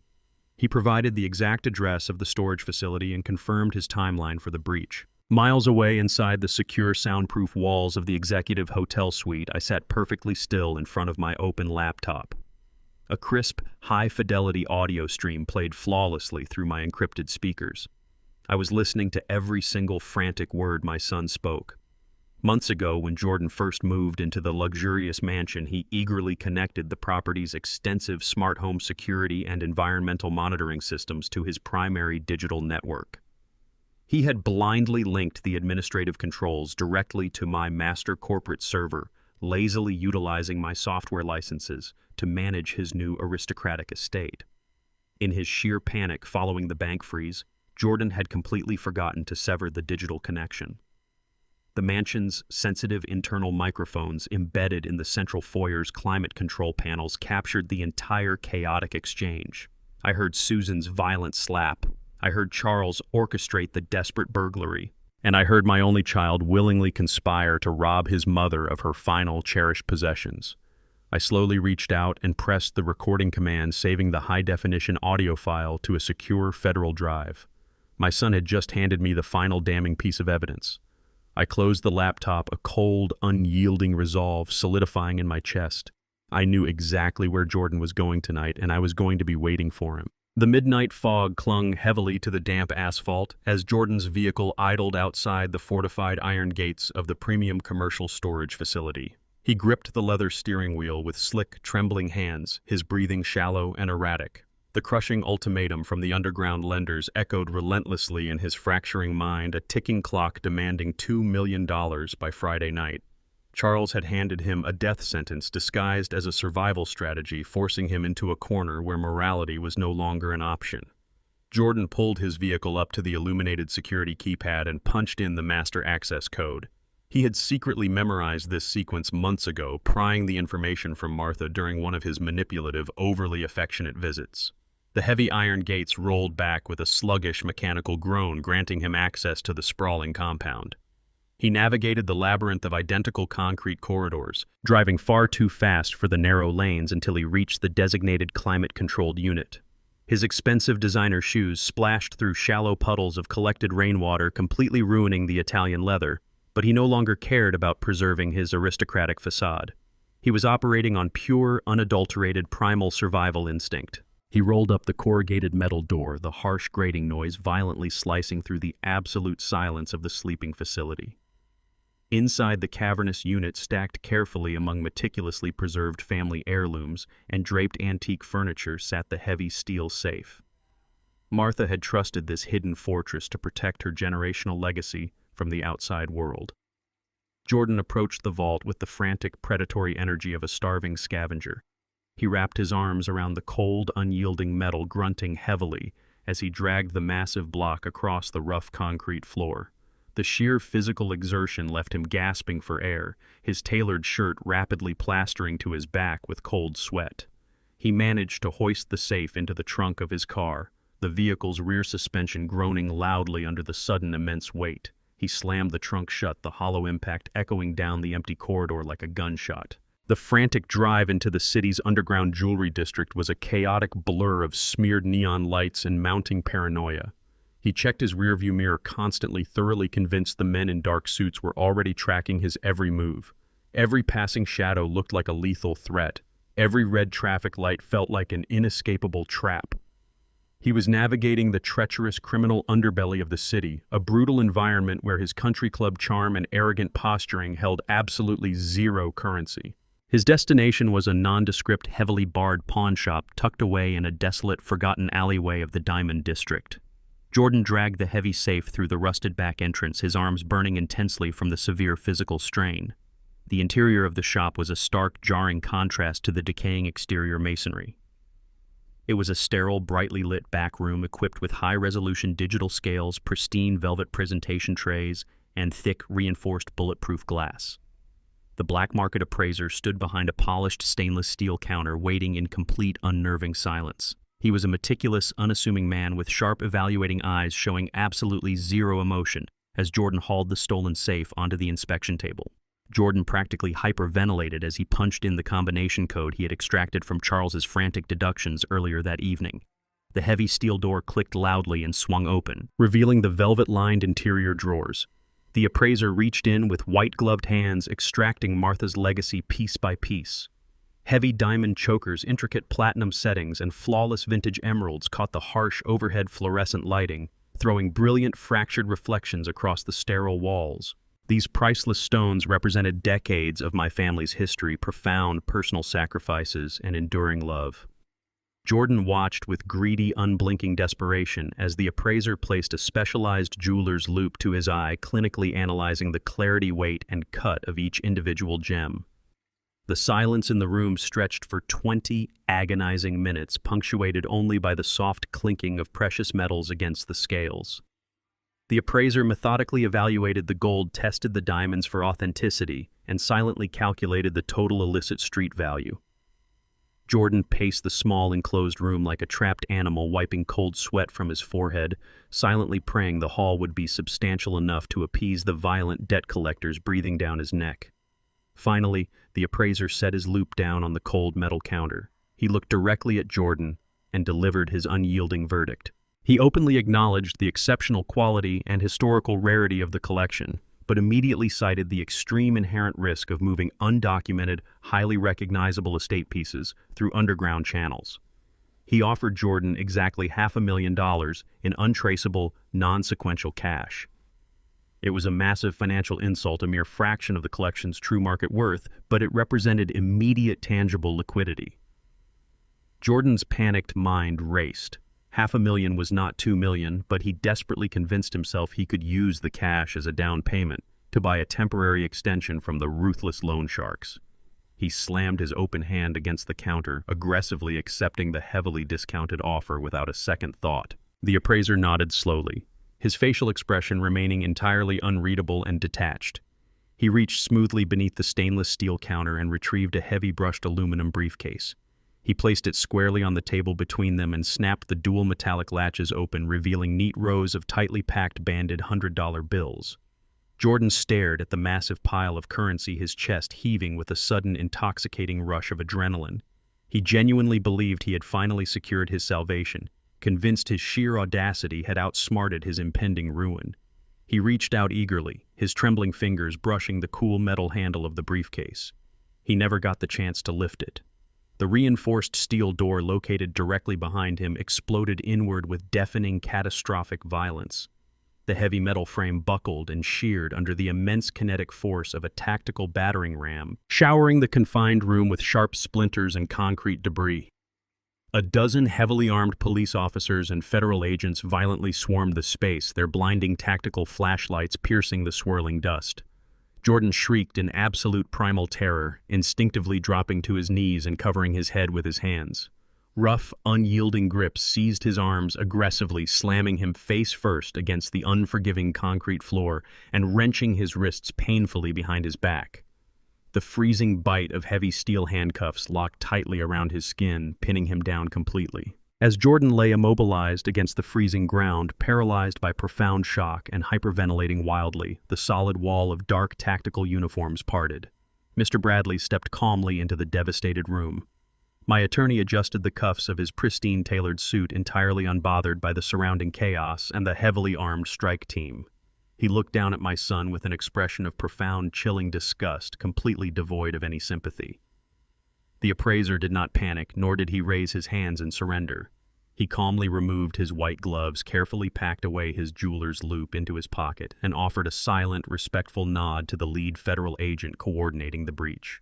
Bradley crouched down slightly, ensuring his measured voice carried perfectly over the ambient noise of the secure perimeter being established. He looked directly into Jordan's terrified eyes and informed him that the quiet man standing behind the counter was not a black market fence. He was a highly vetted, deeply entrenched undercover federal asset, actively coordinating with the FBI task force currently dismantling Charles's entire criminal network. Jordan had just officially executed the interstate transport of stolen property, committed grand larceny, and attempted the fencing of stolen goods directly into a fully operational federal sting. Bradley stood back up, smoothing his silk tie, and delivered the final, undeniable truth. The elaborate trap was never merely about freezing the $5 million commercial loan. It was about waiting patiently in the shadows for Jordan to willingly commit a mandatory federal felony on a recorded, government-monitored camera. The iron bars of justice had slammed shut, completely destroying any remaining illusion of escape. Amanda paced the marble foyer of the rented mansion, staring intensely at the encrypted GPS tracker on her smartphone. Jordan's location icon had remained completely stationary at the downtown Federal Police Precinct for over an hour. Her heart hammered violently against her ribs, a cold, sharp realization washing over her. In the adjacent room, her father Charles was still frantically pacing the floorboards, aggressively muttering about the underground lenders arriving to collect their money by Friday night. Amanda did not walk into the room to warn him. She understood instantly that the entire criminal enterprise had collapsed and Jordan was currently sitting inside a federal interrogation room. Pure survival instinct honed by decades of Susan's ruthless grooming completely overrode any lingering familial loyalty. Amanda grabbed her car keys, slipped silently out the side door, and abandoned her parents to their inevitable violent doom. She drove her luxury sedan recklessly through the slick city streets, heading straight for the Grand Crest Hotel. She knew the federal authorities would freeze her own assets next. Her only viable lifeline was the very woman she had mercilessly mocked just 24 hours earlier. She pulled up to the hotel's illuminated entrance, abandoning the vehicle in the valet lane. Amanda sprinted into the opulent lobby, her designer heels clicking frantically against the polished marble. The private security contractors I had stationed at the elevators immediately blocked her path. Amanda did not try to push past them. Instead, she executed a flawless theatrical collapse. She dropped her designer handbag and began to weep hysterically, clutching the lapel of the nearest security officer. She begged the men to let her up to the executive suite, weaving a fabricated tale of absolute domestic terror. She loudly proclaimed that Jordan was a violent sociopath who had held her financial hostage. She sobbed heavily, insisting she had just escaped his grasp and desperately needed to speak with Martha to confess everything before Jordan could hurt them further. The concierge, thoroughly unnerved by her public breakdown, contacted our suite via the secure internal line. I sat beside Martha, listening to the security chief relay Amanda's pathetic, fabricated plea for sanctuary. I looked at my wife, fully expecting her to order the guards to throw Amanda onto the street. Martha simply adjusted her posture in the high-backed leather chair. She instructed the security team to escort Amanda up to our floor immediately. The heavy double doors of the executive suite swung open. Two massive security contractors escorted Amanda into the room, stepping back out into the hallway and securing the exit. Amanda immediately launched into her meticulously rehearsed performance. She threw herself onto the plush carpet directly in front of Martha's armchair, landing forcefully on her knees. Heavy, entirely fabricated tears streamed down her perfectly contoured face, ruining her expensive makeup. She buried her face in her hands, releasing a series of loud, dramatic sobs designed to evoke profound maternal sympathy. I stood silently by the floor-to-ceiling windows, watching the shameless spectacle unfold. Amanda looked up at Martha, her eyes wide with feigned terror. She claimed that she had been living in an absolute nightmare for the past 6 months. She spun a complex web of lies, insisting that Charles and Jordan had secretly colluded to steal the commercial real estate portfolio without her knowledge. Amanda swore she had actively fought against the fraudulent medical evaluations and begged Jordan to stop the $5 million loan. She blamed her father's toxic underground debts for driving Jordan into a state of violent madness. She painted herself as a helpless, terrified victim, forced into silence under the constant threat of physical harm. Amanda reached out, attempting to grasp Martha's hands, begging for forgiveness and promising to testify against her own husband and father in federal court. She swore she only wanted to protect our family legacy from their monstrous greed. Martha sat perfectly still, a monument of absolute composure. She did not recoil from Amanda's outstretched hands, nor did she offer a single word of comfort. She simply stared down at the weeping woman, letting the heavy, uncomfortable silence stretch across the luxurious room. Amanda's frantic sobbing began to falter under the weight of Martha's icy, unblinking gaze. The young woman realized her desperate emotional manipulation was bouncing harmlessly off a fortress of solid granite. Martha leaned forward slightly, resting her forearms on the polished glass coffee table.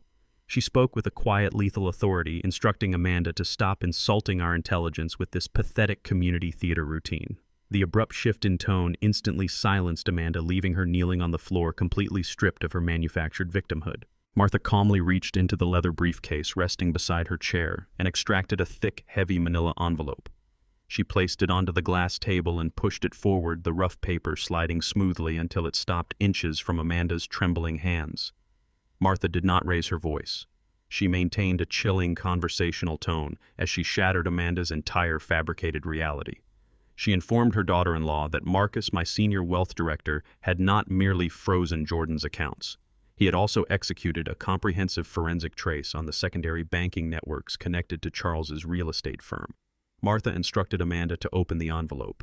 Amanda hesitated, her hands shaking as she pulled a stack of heavily redacted bank statements from the folder. The documents detailed a massive, highly illegal financial migration. Martha explained the data aloud for absolute clarity. The records proved that the moment the $5 million commercial loan cleared the initial federal hurdles yesterday afternoon, Amanda had personally intercepted a massive portion of the capital. She had completely bypassed Charles's underground lenders and covertly wired $2 million directly into a private, untraceable offshore account registered exclusively under her maiden name. Amanda had actively robbed her own father and her husband, securing her own luxurious escape fund, while leaving them to face the wrath of the loan sharks and the federal authorities. Martha leaned back, her face devoid of any mercy. She stated that Amanda was never a victim. She was the absolute mastermind of the extraction strategy, willing to burn her entire family to the ground to secure her unearned wealth. Unfortunately for Amanda, the IRS audit triggered by Jordan's monumental stupidity had already seized her offshore accounts alongside Charles's corporate holdings. She was entirely bankrupt. Amanda stared at the irrefutable evidence, her mouth opening and closing without producing a single sound. The undeniable proof of her ultimate betrayal lay scattered across the carpet. Martha did not offer another second of her time. She raised her hand and signaled the security contractors waiting outside the suite. The heavy doors swung open instantly. Martha issued a single unwavering command, ordering the men to physically remove the trespasser from the premises and hand her directly over to the federal agents waiting in the lobby.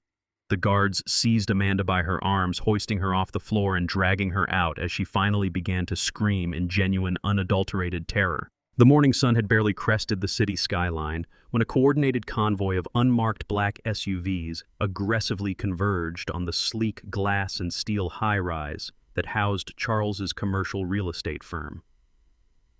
The opulent lobby, normally a quiet bastion of immense wealth and exclusivity, was instantly breached. Dozens of federal agents wearing tactical windbreakers emblazoned with the bright yellow letters of the IRS Criminal Investigation Division poured through the revolving doors. They were accompanied by a heavily armed detachment of United States Marshals moving with absolute synchronized precision. They bypassed the frantic reception desk, entirely flashing federal warrants as they flooded the private elevators and effectively locked down the executive floors.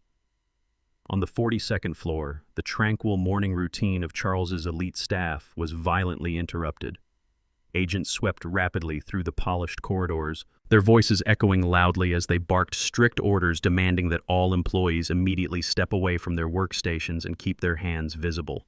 Senior analysts and arrogant executives alike were firmly instructed to leave their personal belongings behind and evacuate the premises. The systematic dismantling of Charles's fraudulent empire commenced with clinical, unstoppable efficiency.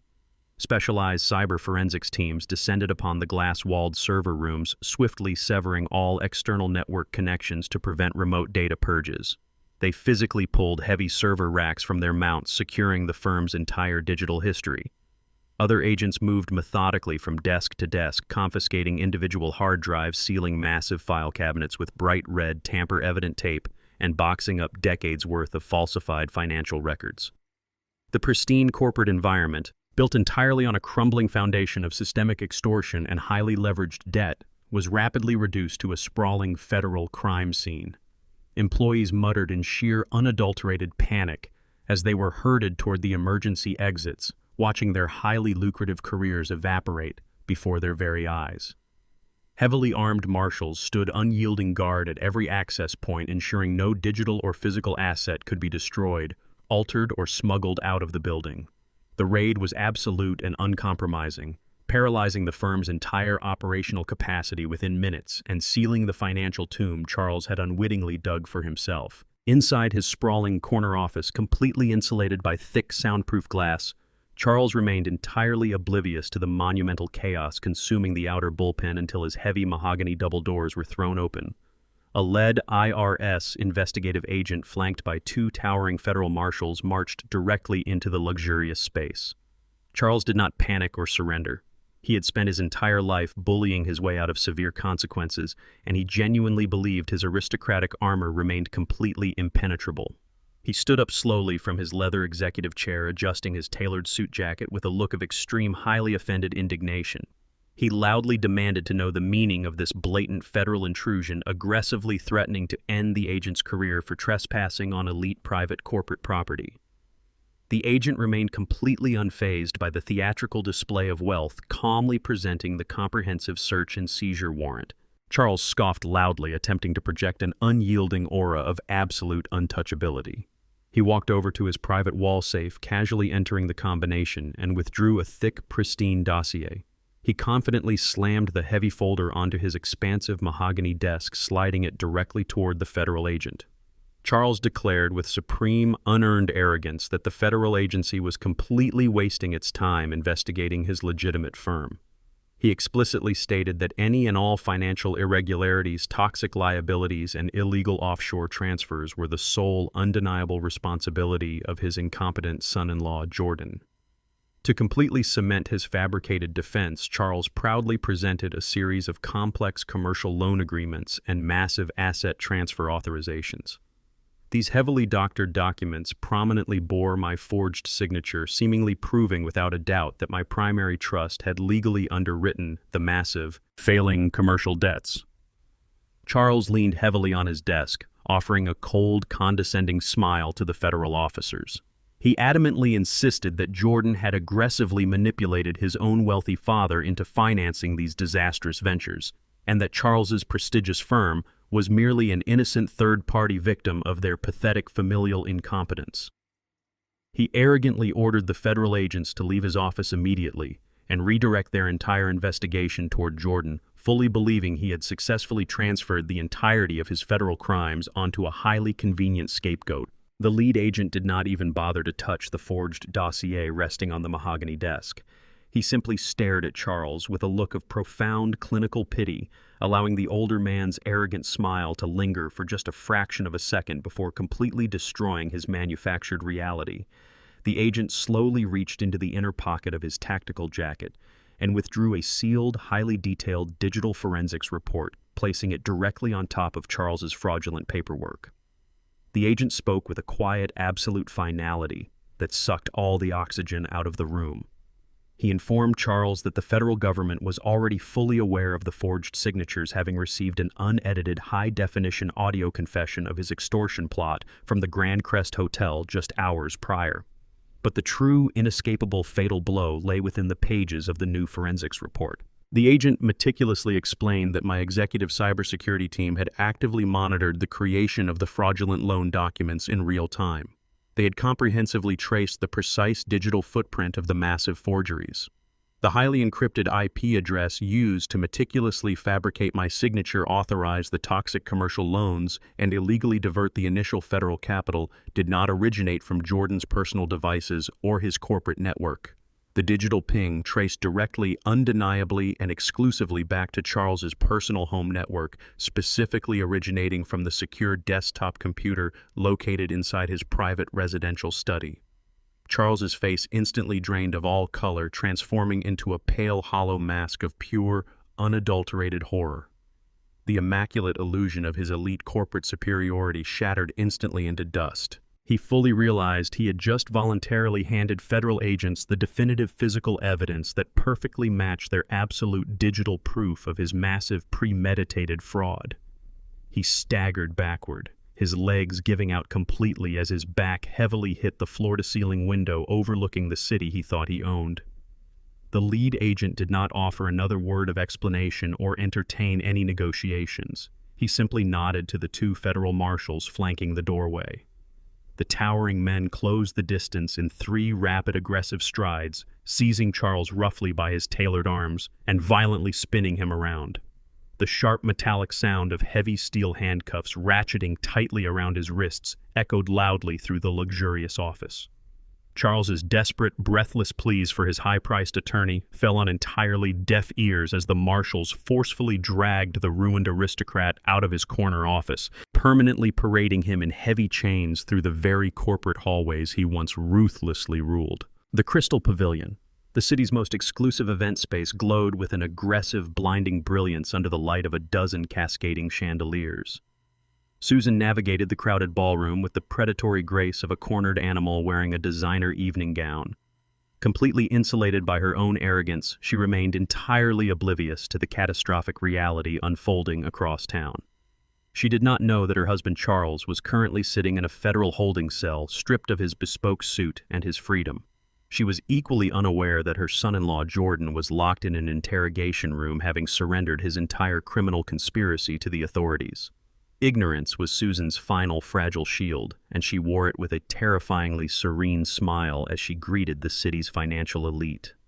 She had orchestrated this massive charity gala under the guise of funding pediatric research, exploiting the philanthropic goodwill of the wealthiest aristocrats in her social circle.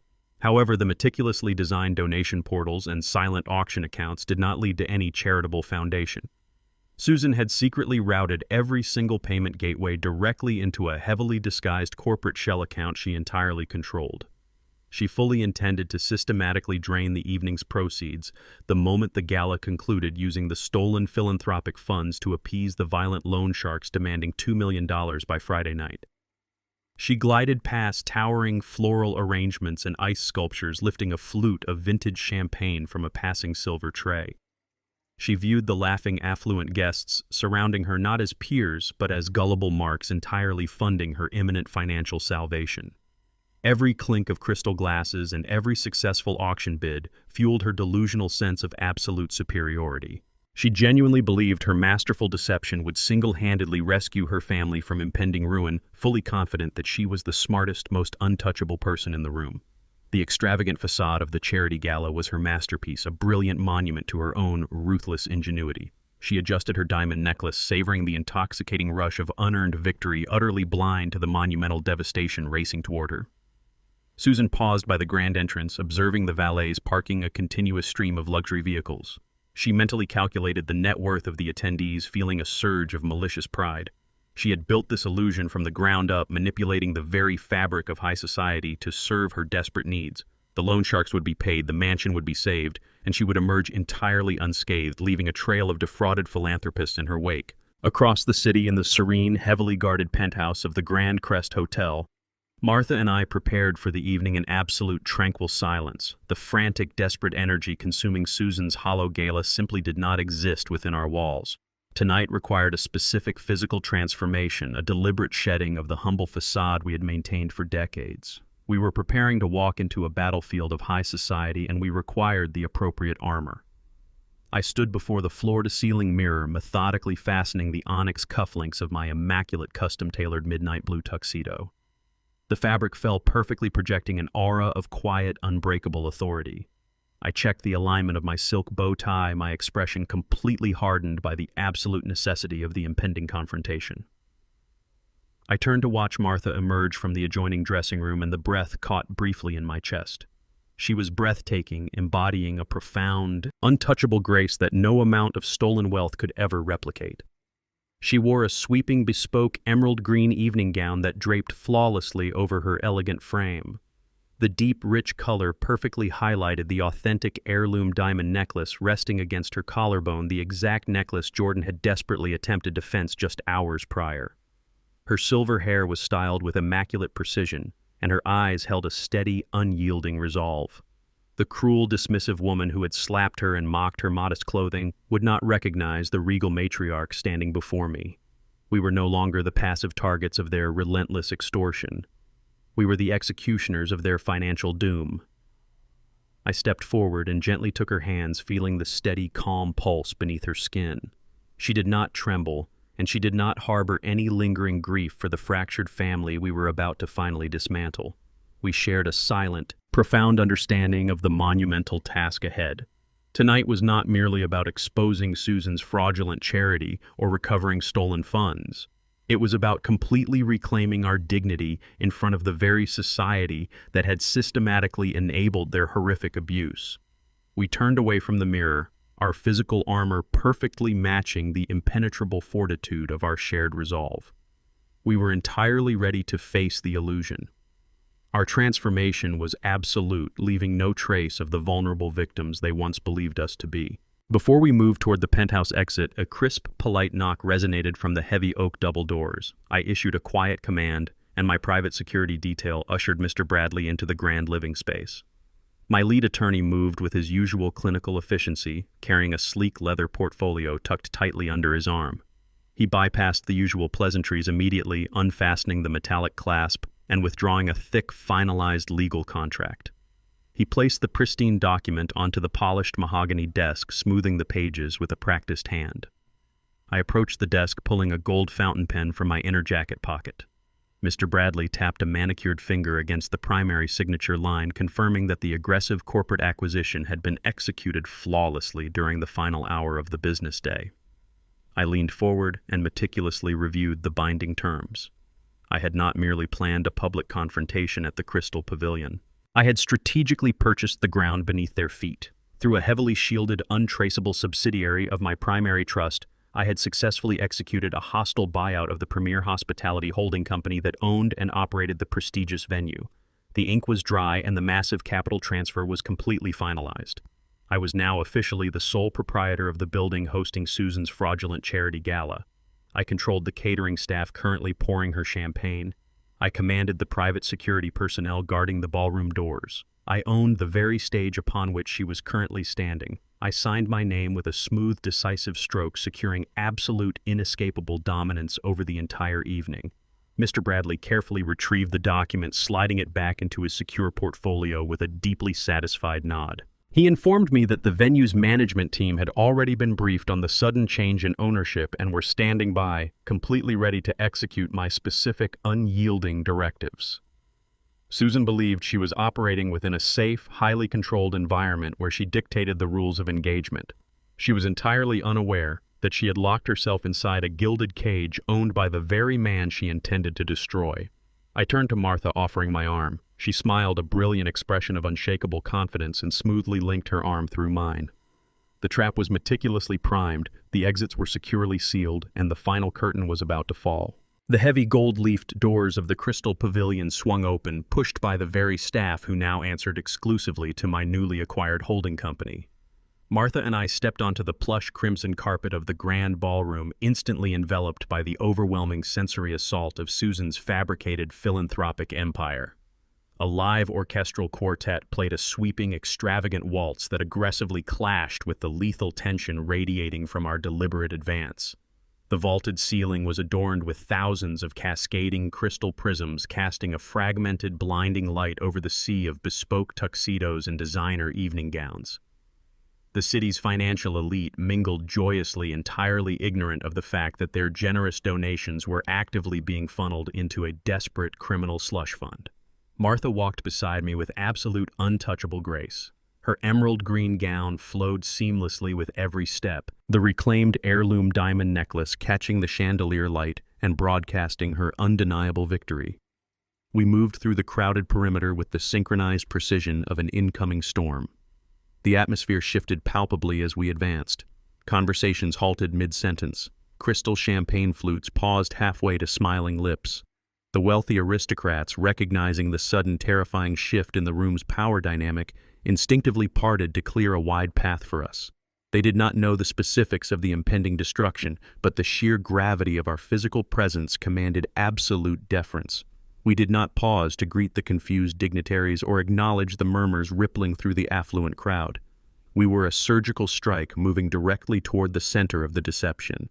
I scanned the massive ballroom, taking in the extravagant floral displays and the brightly illuminated digital auction screens aggressively tallying the stolen funds. Every decadent detail of the gala was a testament to Susan's monumental arrogance, a towering monument built on the ashes of my son's morality and her husband's freedom. Martha's hand rested lightly on my forearm, her grip steady and completely devoid of anxiety. We walked in complete synchronization, our tailored armor deflecting the confused stares of the elite attendees.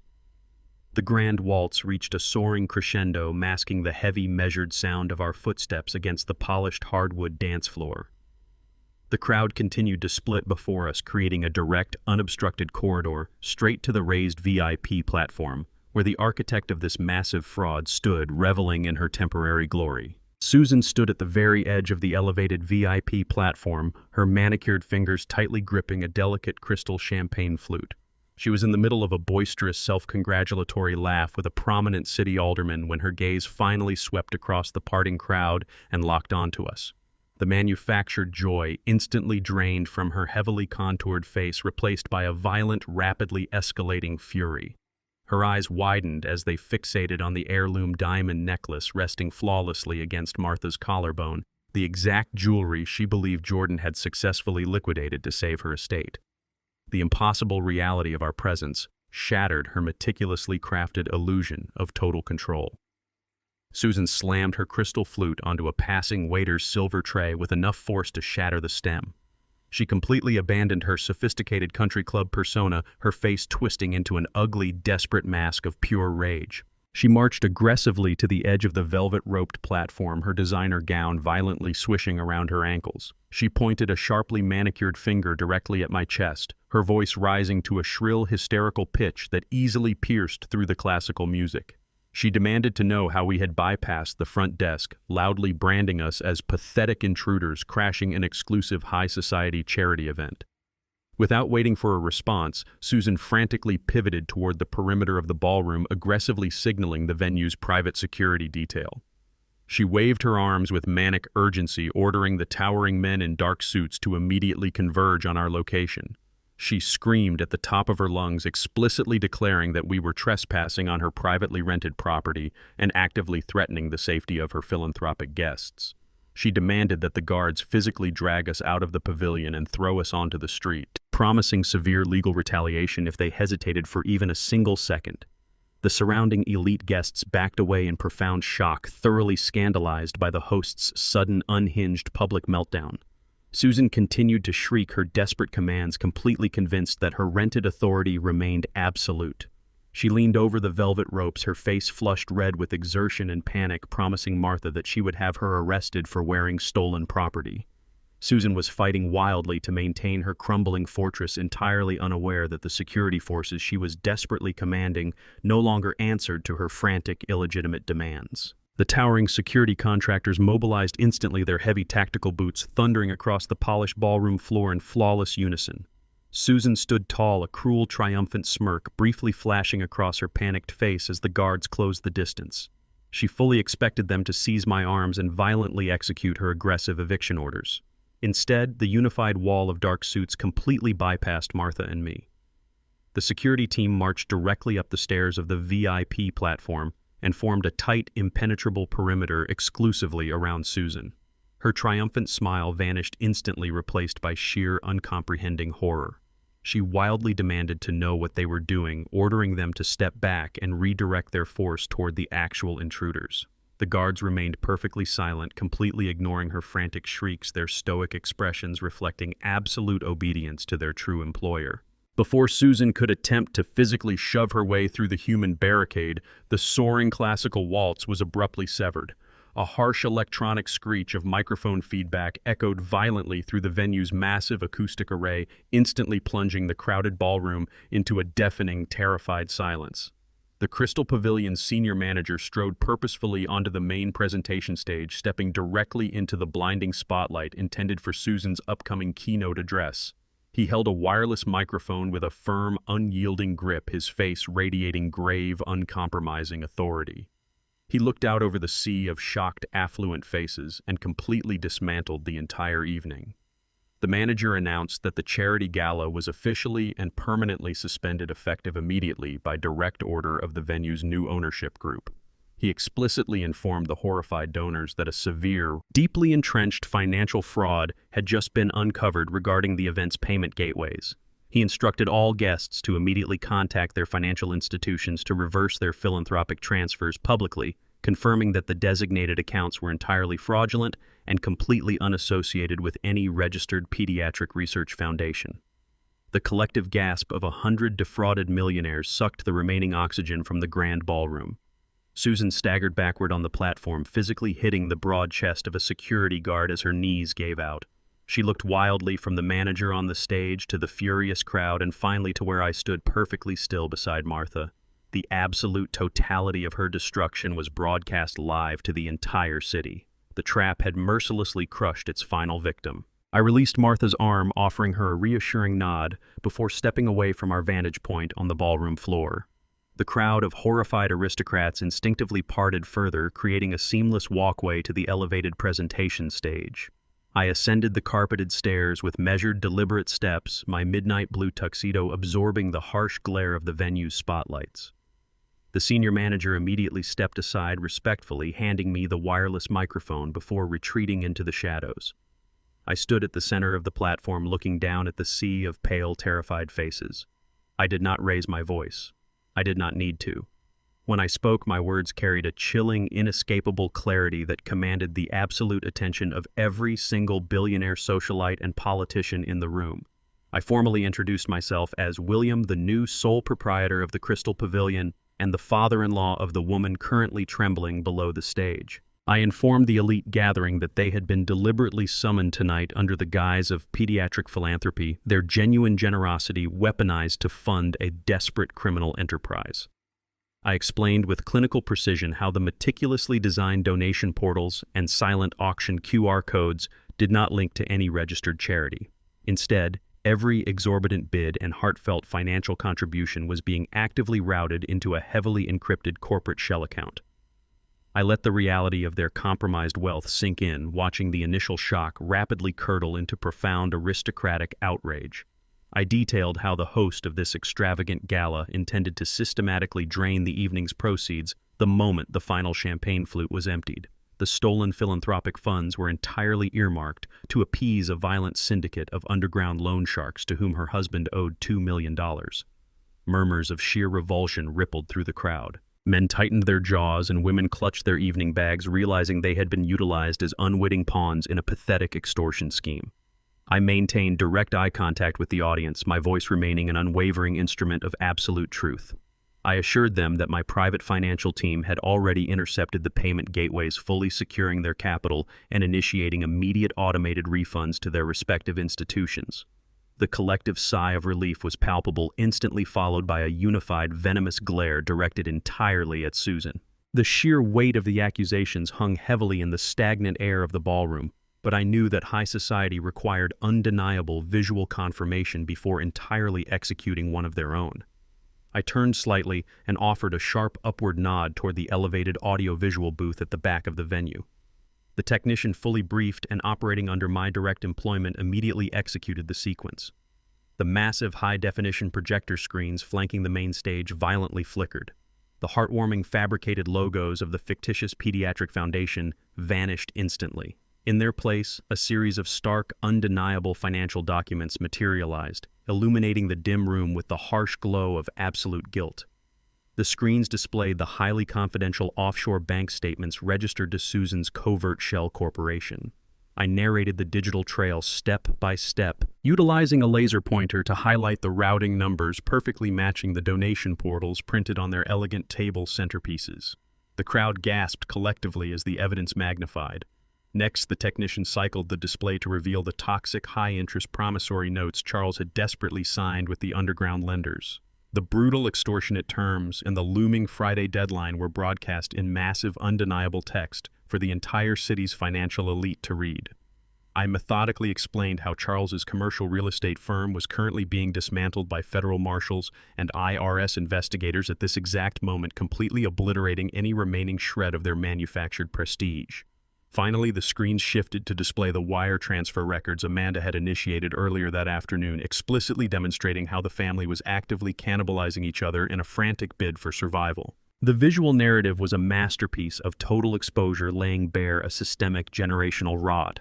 The wealthy donors who had previously mingled joyously with Susan now openly expressed their profound disgust. They recognized the sheer depth of the deception, realizing that the extravagant ice sculptures and vintage champagne were financed by a rotting empire teetering on the edge of federal imprisonment. I stood before the overwhelming digital proof, allowing the stark reality to thoroughly dismantle Susan's final fragile shield of aristocratic superiority. She was no longer a respected member of their elite circle. She was a publicly documented fraud, completely isolated and entirely stripped of her most powerful weapon. The evidence was irrefutable, and the verdict of her peers was absolute. The absolute, undeniable totality of her exposure finally fractured the last remaining pillar of Susan's sanity. She stood frozen at the base of the VIP platform, surrounded by the venomous glares of the very society she had spent decades manipulating. The realization that she was completely bankrupt, socially annihilated, and legally cornered snapped something fundamental within her mind. She let out a guttural, unhinged shriek that sounded entirely inhuman, a sound born of pure, feral desperation. She abandoned every shred of her cultivated elegance and physically charged the stage like a wild, cornered animal. She launched herself toward the wooden stairs, her expensive designer gown ripping as she desperately scrambled upward, her hands outstretched in a violent bid to physically attack me and rip the microphone from my grasp. She did not make it past the first step. The two massive private security contractors stationed at the base of the platform moved with terrifying, professional velocity. They intercepted her frantic charge seamlessly. One guard seized her flailing arm while the other drove his shoulder directly into her midsection. They tackled her violently to the polished hardwood floor, the heavy impact knocking the breath from her lungs. Susan thrashed wildly against the polished floorboards, screaming obscenities and kicking her legs in a futile, pathetic struggle against the unyielding weight of the security personnel pinning her down. Her flawless hair was plastered to her sweaty face, and her diamond accessories scattered across the ground in a broken halo. I looked down at the ruined matriarch, my expression entirely devoid of mercy. Before she could muster another breath to scream, the heavy gold-leafed oak doors at the main entrance of the grand ballroom burst open with explosive force. The synchronized heavy tread of tactical boots echoed over the stunned silence of the crowd. A highly coordinated squad of uniformed city police officers moving in tandem with two federal agents in dark suits flooded into the event space. Their radios crackled sharply in the tense atmosphere as they marched directly through the parted sea of horrified aristocrats. They headed straight for the base of the stage, their metallic handcuffs gleaming under the chandelier light, finalizing the absolute destruction of the empire she had so ruthlessly built. The two federal agents reached the base of the VIP platform, stepping forcefully over the scattered, glittering diamonds that had fallen from Susan's neck during her frantic struggle. They seized her arms, hauling the ruined matriarch up from the polished hardwood floor with zero hesitation. Susan gasped for air, her expensive evening gown torn and completely disheveled, leaving her entirely stripped of her aristocratic armor. The sharp metallic click of heavy steel handcuffs snapping tightly around her wrists echoed over the dead, terrifying silence of the grand ballroom. She did not scream anymore. The absolute crushing reality of her public annihilation had finally short-circuited her vocal cords. Her eyes darted wildly around the opulent room, desperately searching for a single sympathetic face among the wealthy donors she had spent decades cultivating. She found absolutely nothing but profound disgust and cold judgment. The city's financial elite, the people she had ruthlessly manipulated, simply stared as she was reduced to a common criminal. Across the massive event space near the lavish catering stations, Amanda had been silently watching her mother-in-law's catastrophic downfall. Realizing that the entire fraudulent empire had collapsed and federal prison was imminent, Amanda completely abandoned her fabricated loyalty. She turned on her designer heels and sprinted frantically toward the swinging stainless steel doors of the venue's industrial kitchen. She intended to slip out through the service alley and disappear into the dark city streets. Her desperate escape lasted exactly 5 seconds. The moment Amanda aggressively pushed through the heavy kitchen doors, she ran directly into the solid chests of two waiting detectives. They had systematically secured every exit of the Crystal Pavilion long before the raid officially began. Amanda let out a sharp cry of terror as the detectives swiftly pinned her against the cold aluminum prep counters, aggressively securing her wrists in heavy chains. They marched Amanda back out into the main ballroom, parading her past the towering floral arrangements to join Susan. The uniformed police officers organized their prisoners, forcefully marching the two women down the central aisle of the venue. The high society crowd parted in absolute stunned silence, watching the aristocratic family leave in utter disgrace. Martha and I stood perfectly still beneath the glowing chandeliers, watching the authorities drag the architects of our suffering out into the unforgiving night. Outside the venue, the cool night air was violently sliced by the flashing red and blue lights of a dozen police cruisers forming a barricade around the main entrance. Jordan practically threw himself out of a bruised yellow taxicab, his bespoke suit thoroughly wrinkled and stained from hours spent sweating inside a federal interrogation room. He had barely managed to secure his temporary release on bail by completely surrendering every remaining shred of his criminal operation to the authorities.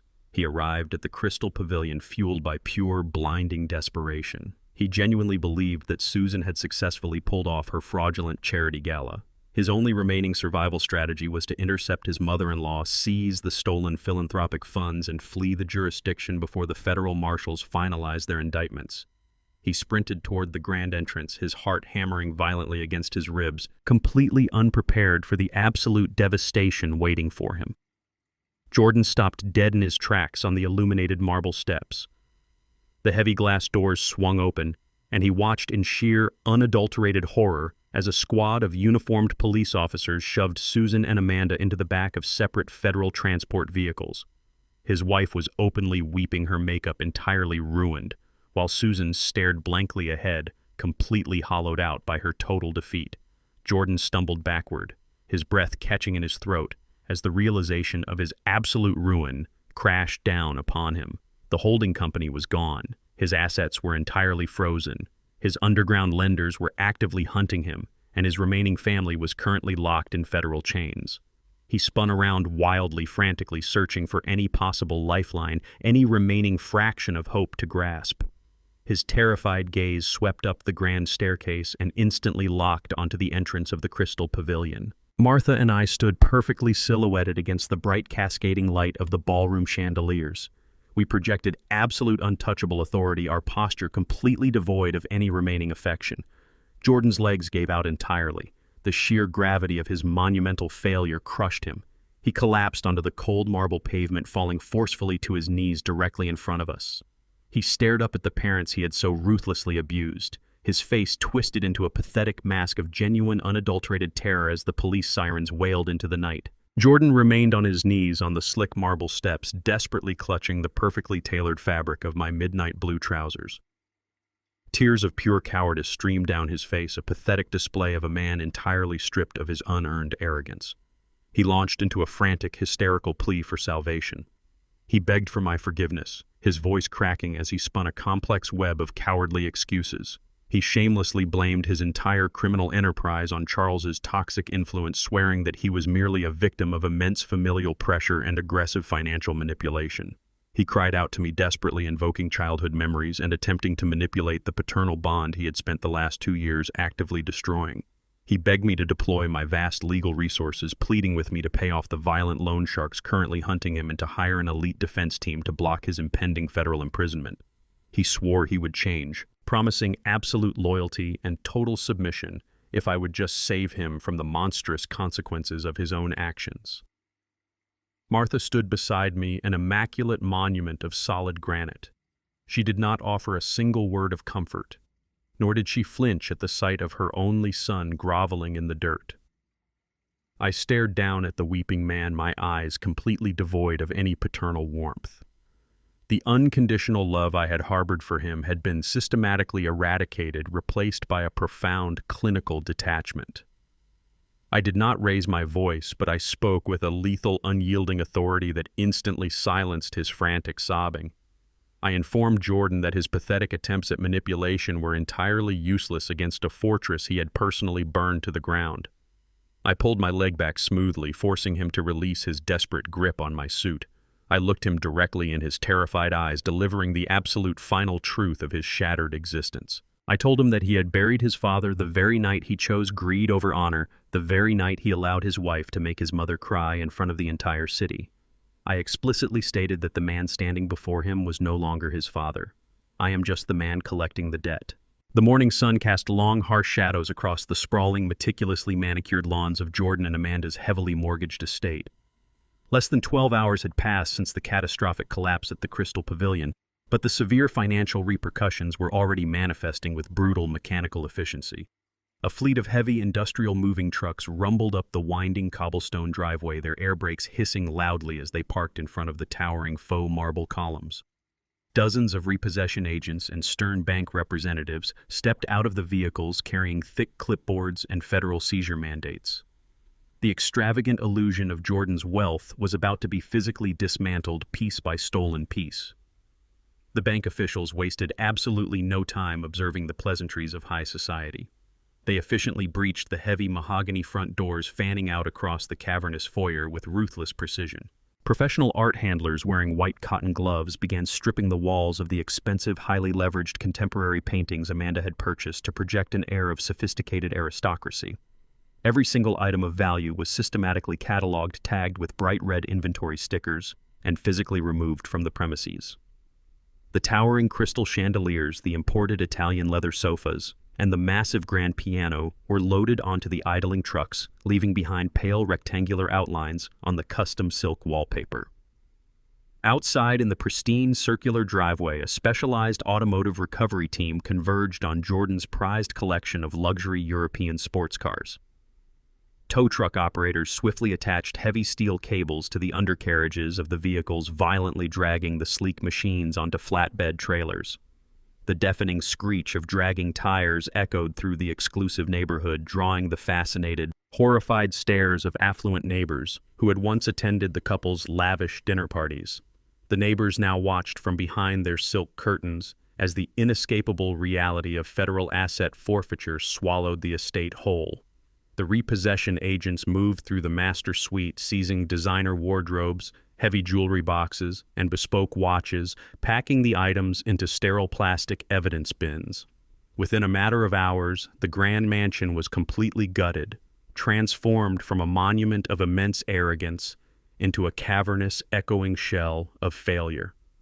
The sprawling property was ultimately locked, and a massive federal foreclosure notice was securely nailed directly to the heavy front door, serving as a stark, undeniable tombstone for a sprawling criminal empire built entirely on stolen money and generational betrayal. Deep inside the sterile, freezing, windowless corridors of the downtown federal precinct, the stark reality of the situation had thoroughly extinguished Amanda's aristocratic pride.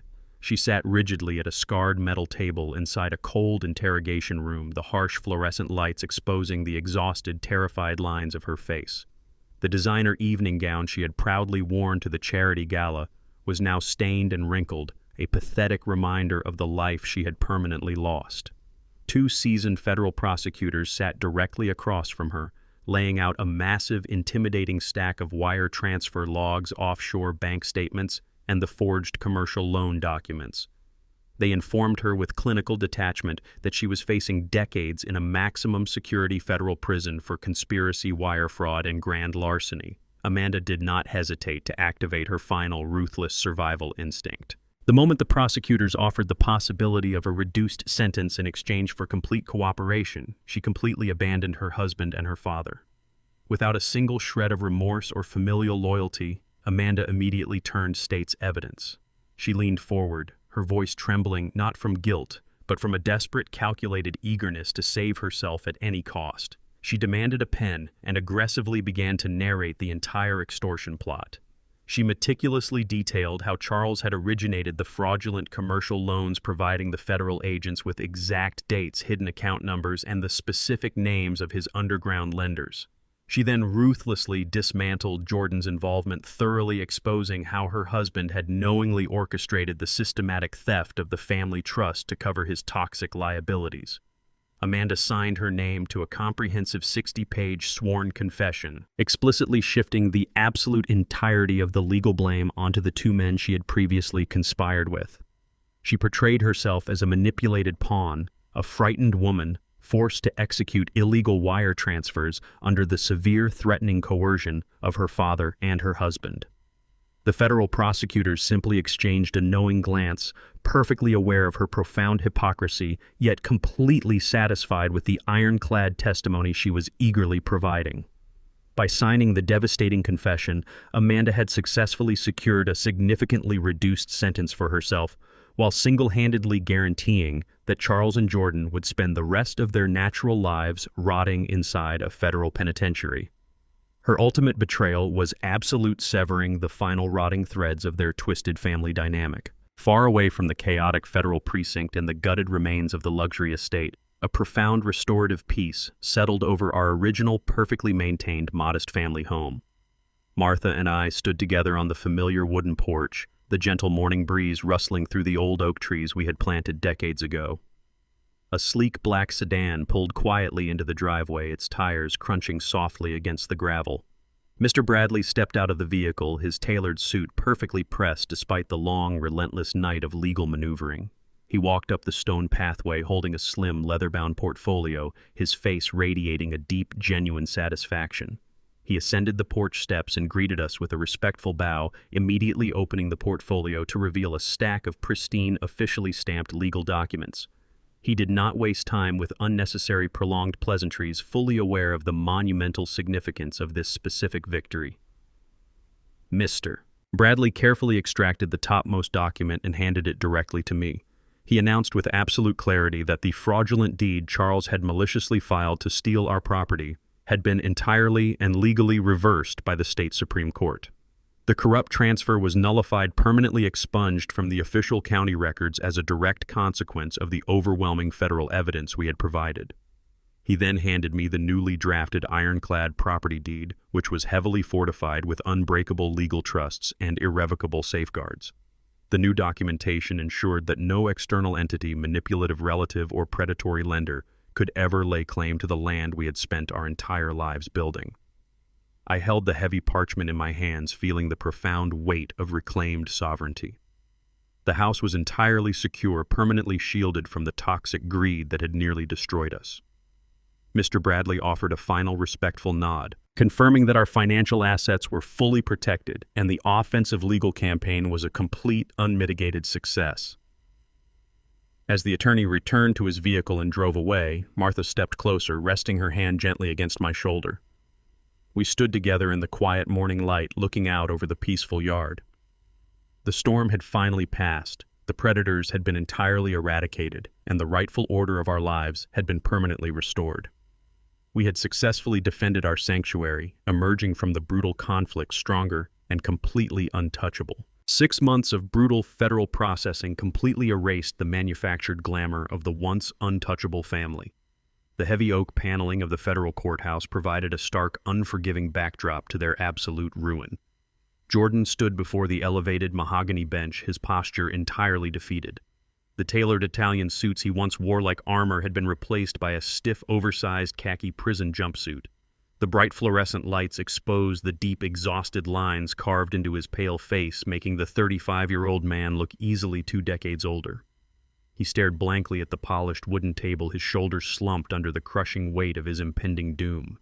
The undeniable reality of his choices had physically aged him, stripping away the arrogant smirk that used to define his every interaction. A few feet away, seated at separate defense tables, Charles and Susan perfectly mirrored the utter collapse of their toxic empire. They sat entirely rigid, deliberately angled away from each other.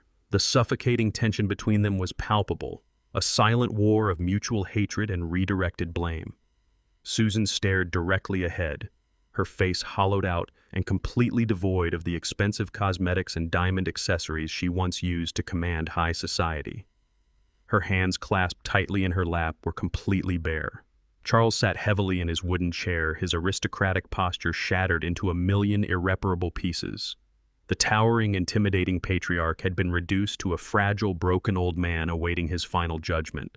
They refused to exchange a single glance, entirely consumed by the bitter realization that their relentless greed had ultimately destroyed them both. The sprawling network of lies, underground loan sharks, and offshore shell accounts had violently collapsed, leaving nothing but scorched earth and federal indictments. The heavy wooden doors at the back of the courtroom remained securely closed, guarded by towering federal marshals who stood as absolute reminders that there were no exits left to exploit. The stifling silence in the room was a monumental shift from the loud, arrogant demands they used to hurl at the world. They were entirely powerless, completely at the mercy of a justice system they had spent their entire lives mocking. The presiding federal judge adjusted his reading glasses, looking down at the broken family with an expression of profound, uncompromising disdain. He tapped a thick stack of finalized court documents against the mahogany bench, the sharp sound cutting through the heavy silence like a physical blow. He did not waste time with lengthy moral reprimands. The judge addressed the courtroom with chilling clinical clarity, systematically detailing the immense scale of the financial devastation they had orchestrated. He formally outlined the irrefutable evidence of wire fraud, grand larceny, aggressive elder abuse, and the gross manipulation of federal banking systems. He turned his attention first to Amanda, who sat trembling slightly beside her appointed counsel. The judge acknowledged her comprehensive 60-page sworn confession and her immediate ruthless decision to turn state's evidence against her own husband and father. He stated that her cooperation was the sole reason she would avoid spending the remainder of her life behind bars. The judge brought down his heavy wooden gavel, permanently sentencing Amanda to 5 years in a minimum security federal facility. She let out a sharp, breathless gasp, dropping her head into her hands as the finality of the ruling washed over her. The judge then shifted his piercing gaze directly to Jordan. He dismantled Jordan's pathetic defense strategy, citing the undeniable digital forensics that proved his active role in systematically draining his parents' foundational trust. For his central role in the catastrophic financial betrayal and aggressive wire fraud, the judge sentenced Jordan to 15 years in a maximum security federal penitentiary. Jordan flinched violently, his knees buckling slightly as the massive double-digit number echoed through the quiet room. Finally, the judge addressed Charles and Susan. He condemned their actions as the absolute pinnacle of predatory arrogance, highlighting the forged commercial loan documents and the utterly fraudulent charity gala designed to steal philanthropic funds from pediatric research. For acting as the primary architects of this sprawling multi-million-dollar criminal conspiracy, the judge delivered the maximum allowable penalty. Charles and Susan were each sentenced to 20 consecutive years in federal prison without the possibility of early parole. The heavy gavel struck the sounding block one final time, permanently sealing their fates. The absolute totality of their destruction was now written into federal law, ensuring they would spend their final decades entirely locked away from the society they had so ruthlessly manipulated. Martha sat perfectly composed in the second row of the public viewing gallery, her posture reflecting a monument of unyielding strength. She wore a tailored charcoal overcoat, her silver hair immaculate, her expression entirely devoid of any lingering maternal grief. The brutal emotional warfare of the past 2 years had forged her into an impenetrable fortress. I sat silently beside her, watching the federal marshals move efficiently toward the defense tables to take physical custody of the prisoners. The heavy metallic clatter of handcuffs ratcheting around wrists signaled the absolute end of the legal proceedings. Charles and Susan were roughly hauled to their feet, their hollow eyes staring blankly at the floor as they were marched toward the holding cells. Amanda followed shortly after, weeping openly as the guards guided her away. Jordan was the last to be processed. A towering federal marshal secured his wrists behind his back, placing a heavy hand on his shoulder to direct him toward the heavy side doors. As Jordan was turned toward the exit, his frantic, bloodshot eyes swept across the gallery and instantly locked onto Martha. The sheer terror of his impending 15-year reality completely stripped away his final layer of pride. He planted his feet against the polished floor, physically resisting the marshal's grip for just a fraction of a second. He looked directly at the mother he had relentlessly abused, his face twisting into a mask of pure, desperate agony. He desperately sought a single shred of comfort, a final validating look of forgiveness to carry with him into the dark abyss of federal prison. Jordan opened his mouth, silently mouthing a pathetic, breathless apology across the quiet courtroom. He silently begged for the unconditional love he had systematically destroyed. Martha did not flinch. She did not offer a nod of acknowledgement or a single tear of sympathy. The profound, maternal warmth she once freely gave him had been entirely extinguished. She simply turned her head away with deliberate, lethal precision. She calmly adjusted the collar of her charcoal coat, stood up from the wooden bench, and walked smoothly toward the main exit. She did not look back.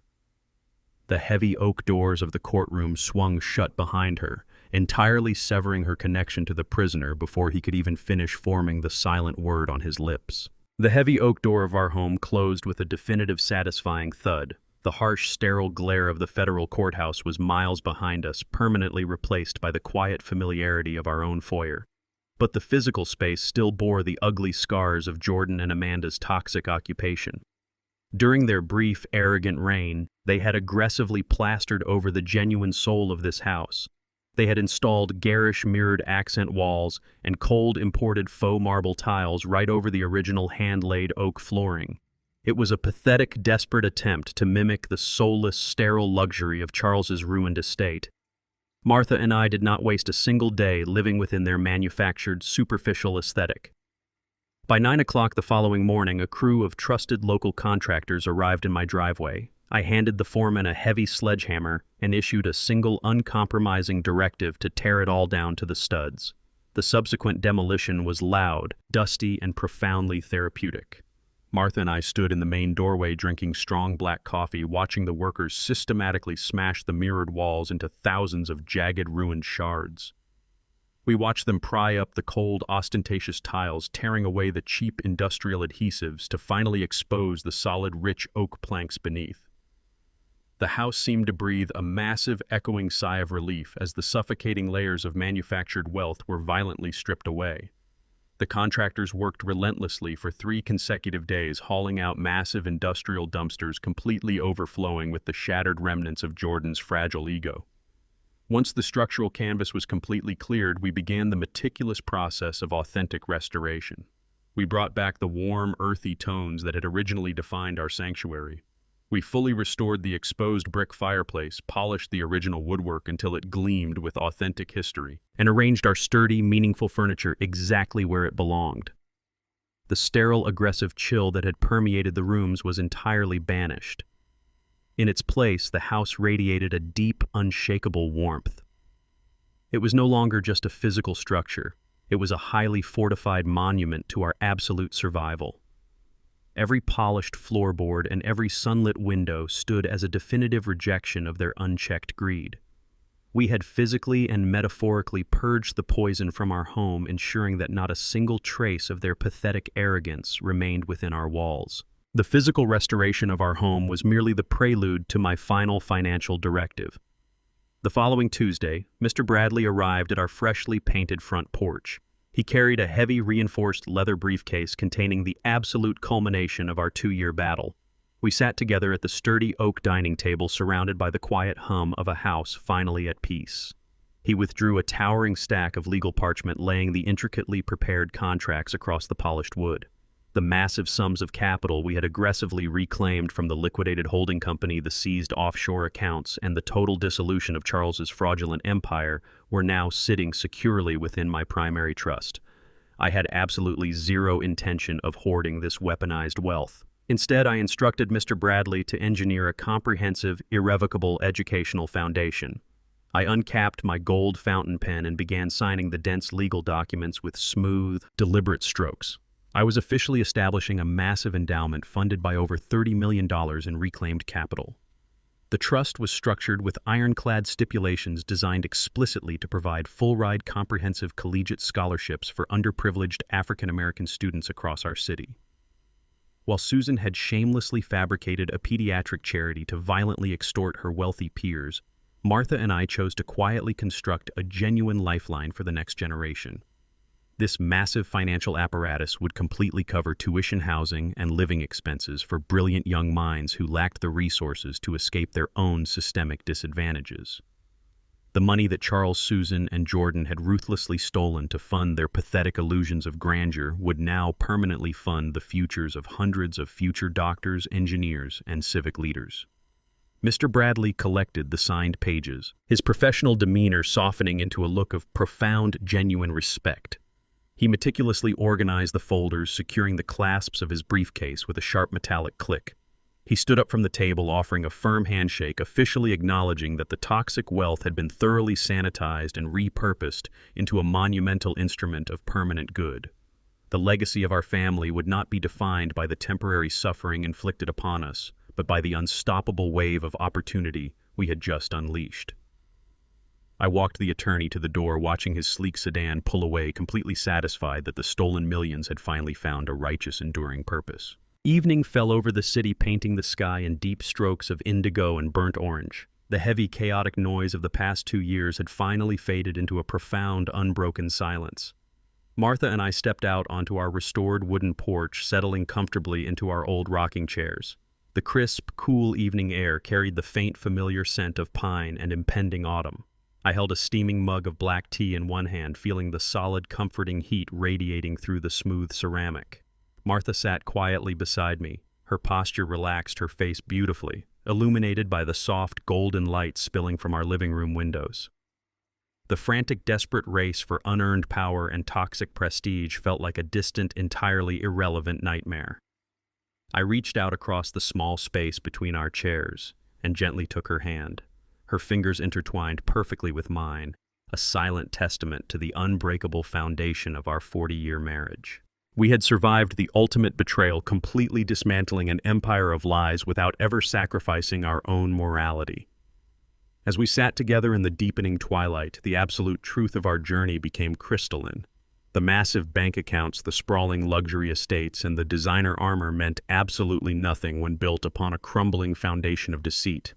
Charles, Susan, and Jordan had voluntarily surrendered their freedom and their humanity in a pathetic pursuit of financial dominance, only to be entirely crushed by the very legal systems they sought to manipulate. We had won not simply because we outmaneuvered them legally, but because we fundamentally understood the true currency of life. Respect, integrity, and unconditional loyalty were the only assets that held any actual value in this world. You could not steal them, you could not forge them, and you could not buy them with offshore wire transfers. You had to earn them through decades of honest, unyielding devotion. We had fiercely protected our sanctuary and emerged completely victorious. I squeezed Martha's hand, listening to the gentle, rhythmic creak of the wooden floorboards beneath our chairs. The night was deeply peaceful. The air was entirely clear, and our home stood resolute and perfectly whole. The darkness slowly enveloped the surrounding neighborhood, wrapping our quiet, illuminated porch in a blanket of absolute serenity before the scene gently faded to black. The profound lesson woven throughout this journey is that true wealth is never measured by bank balances, luxury assets, or superficial social status. Authentic power originates from uncompromising integrity and the boundaries you set against toxic manipulation. Bloodline does not grant immunity from the consequences of greed, nor does it guarantee unconditional loyalty. Real family is built on mutual respect and shared morality, not biological convenience. When forced to confront deceit, choosing absolute truth over silent complicity becomes the ultimate act of self-preservation. Did this powerful story inspire you? Please subscribe, like, and share your thoughts in the comments today.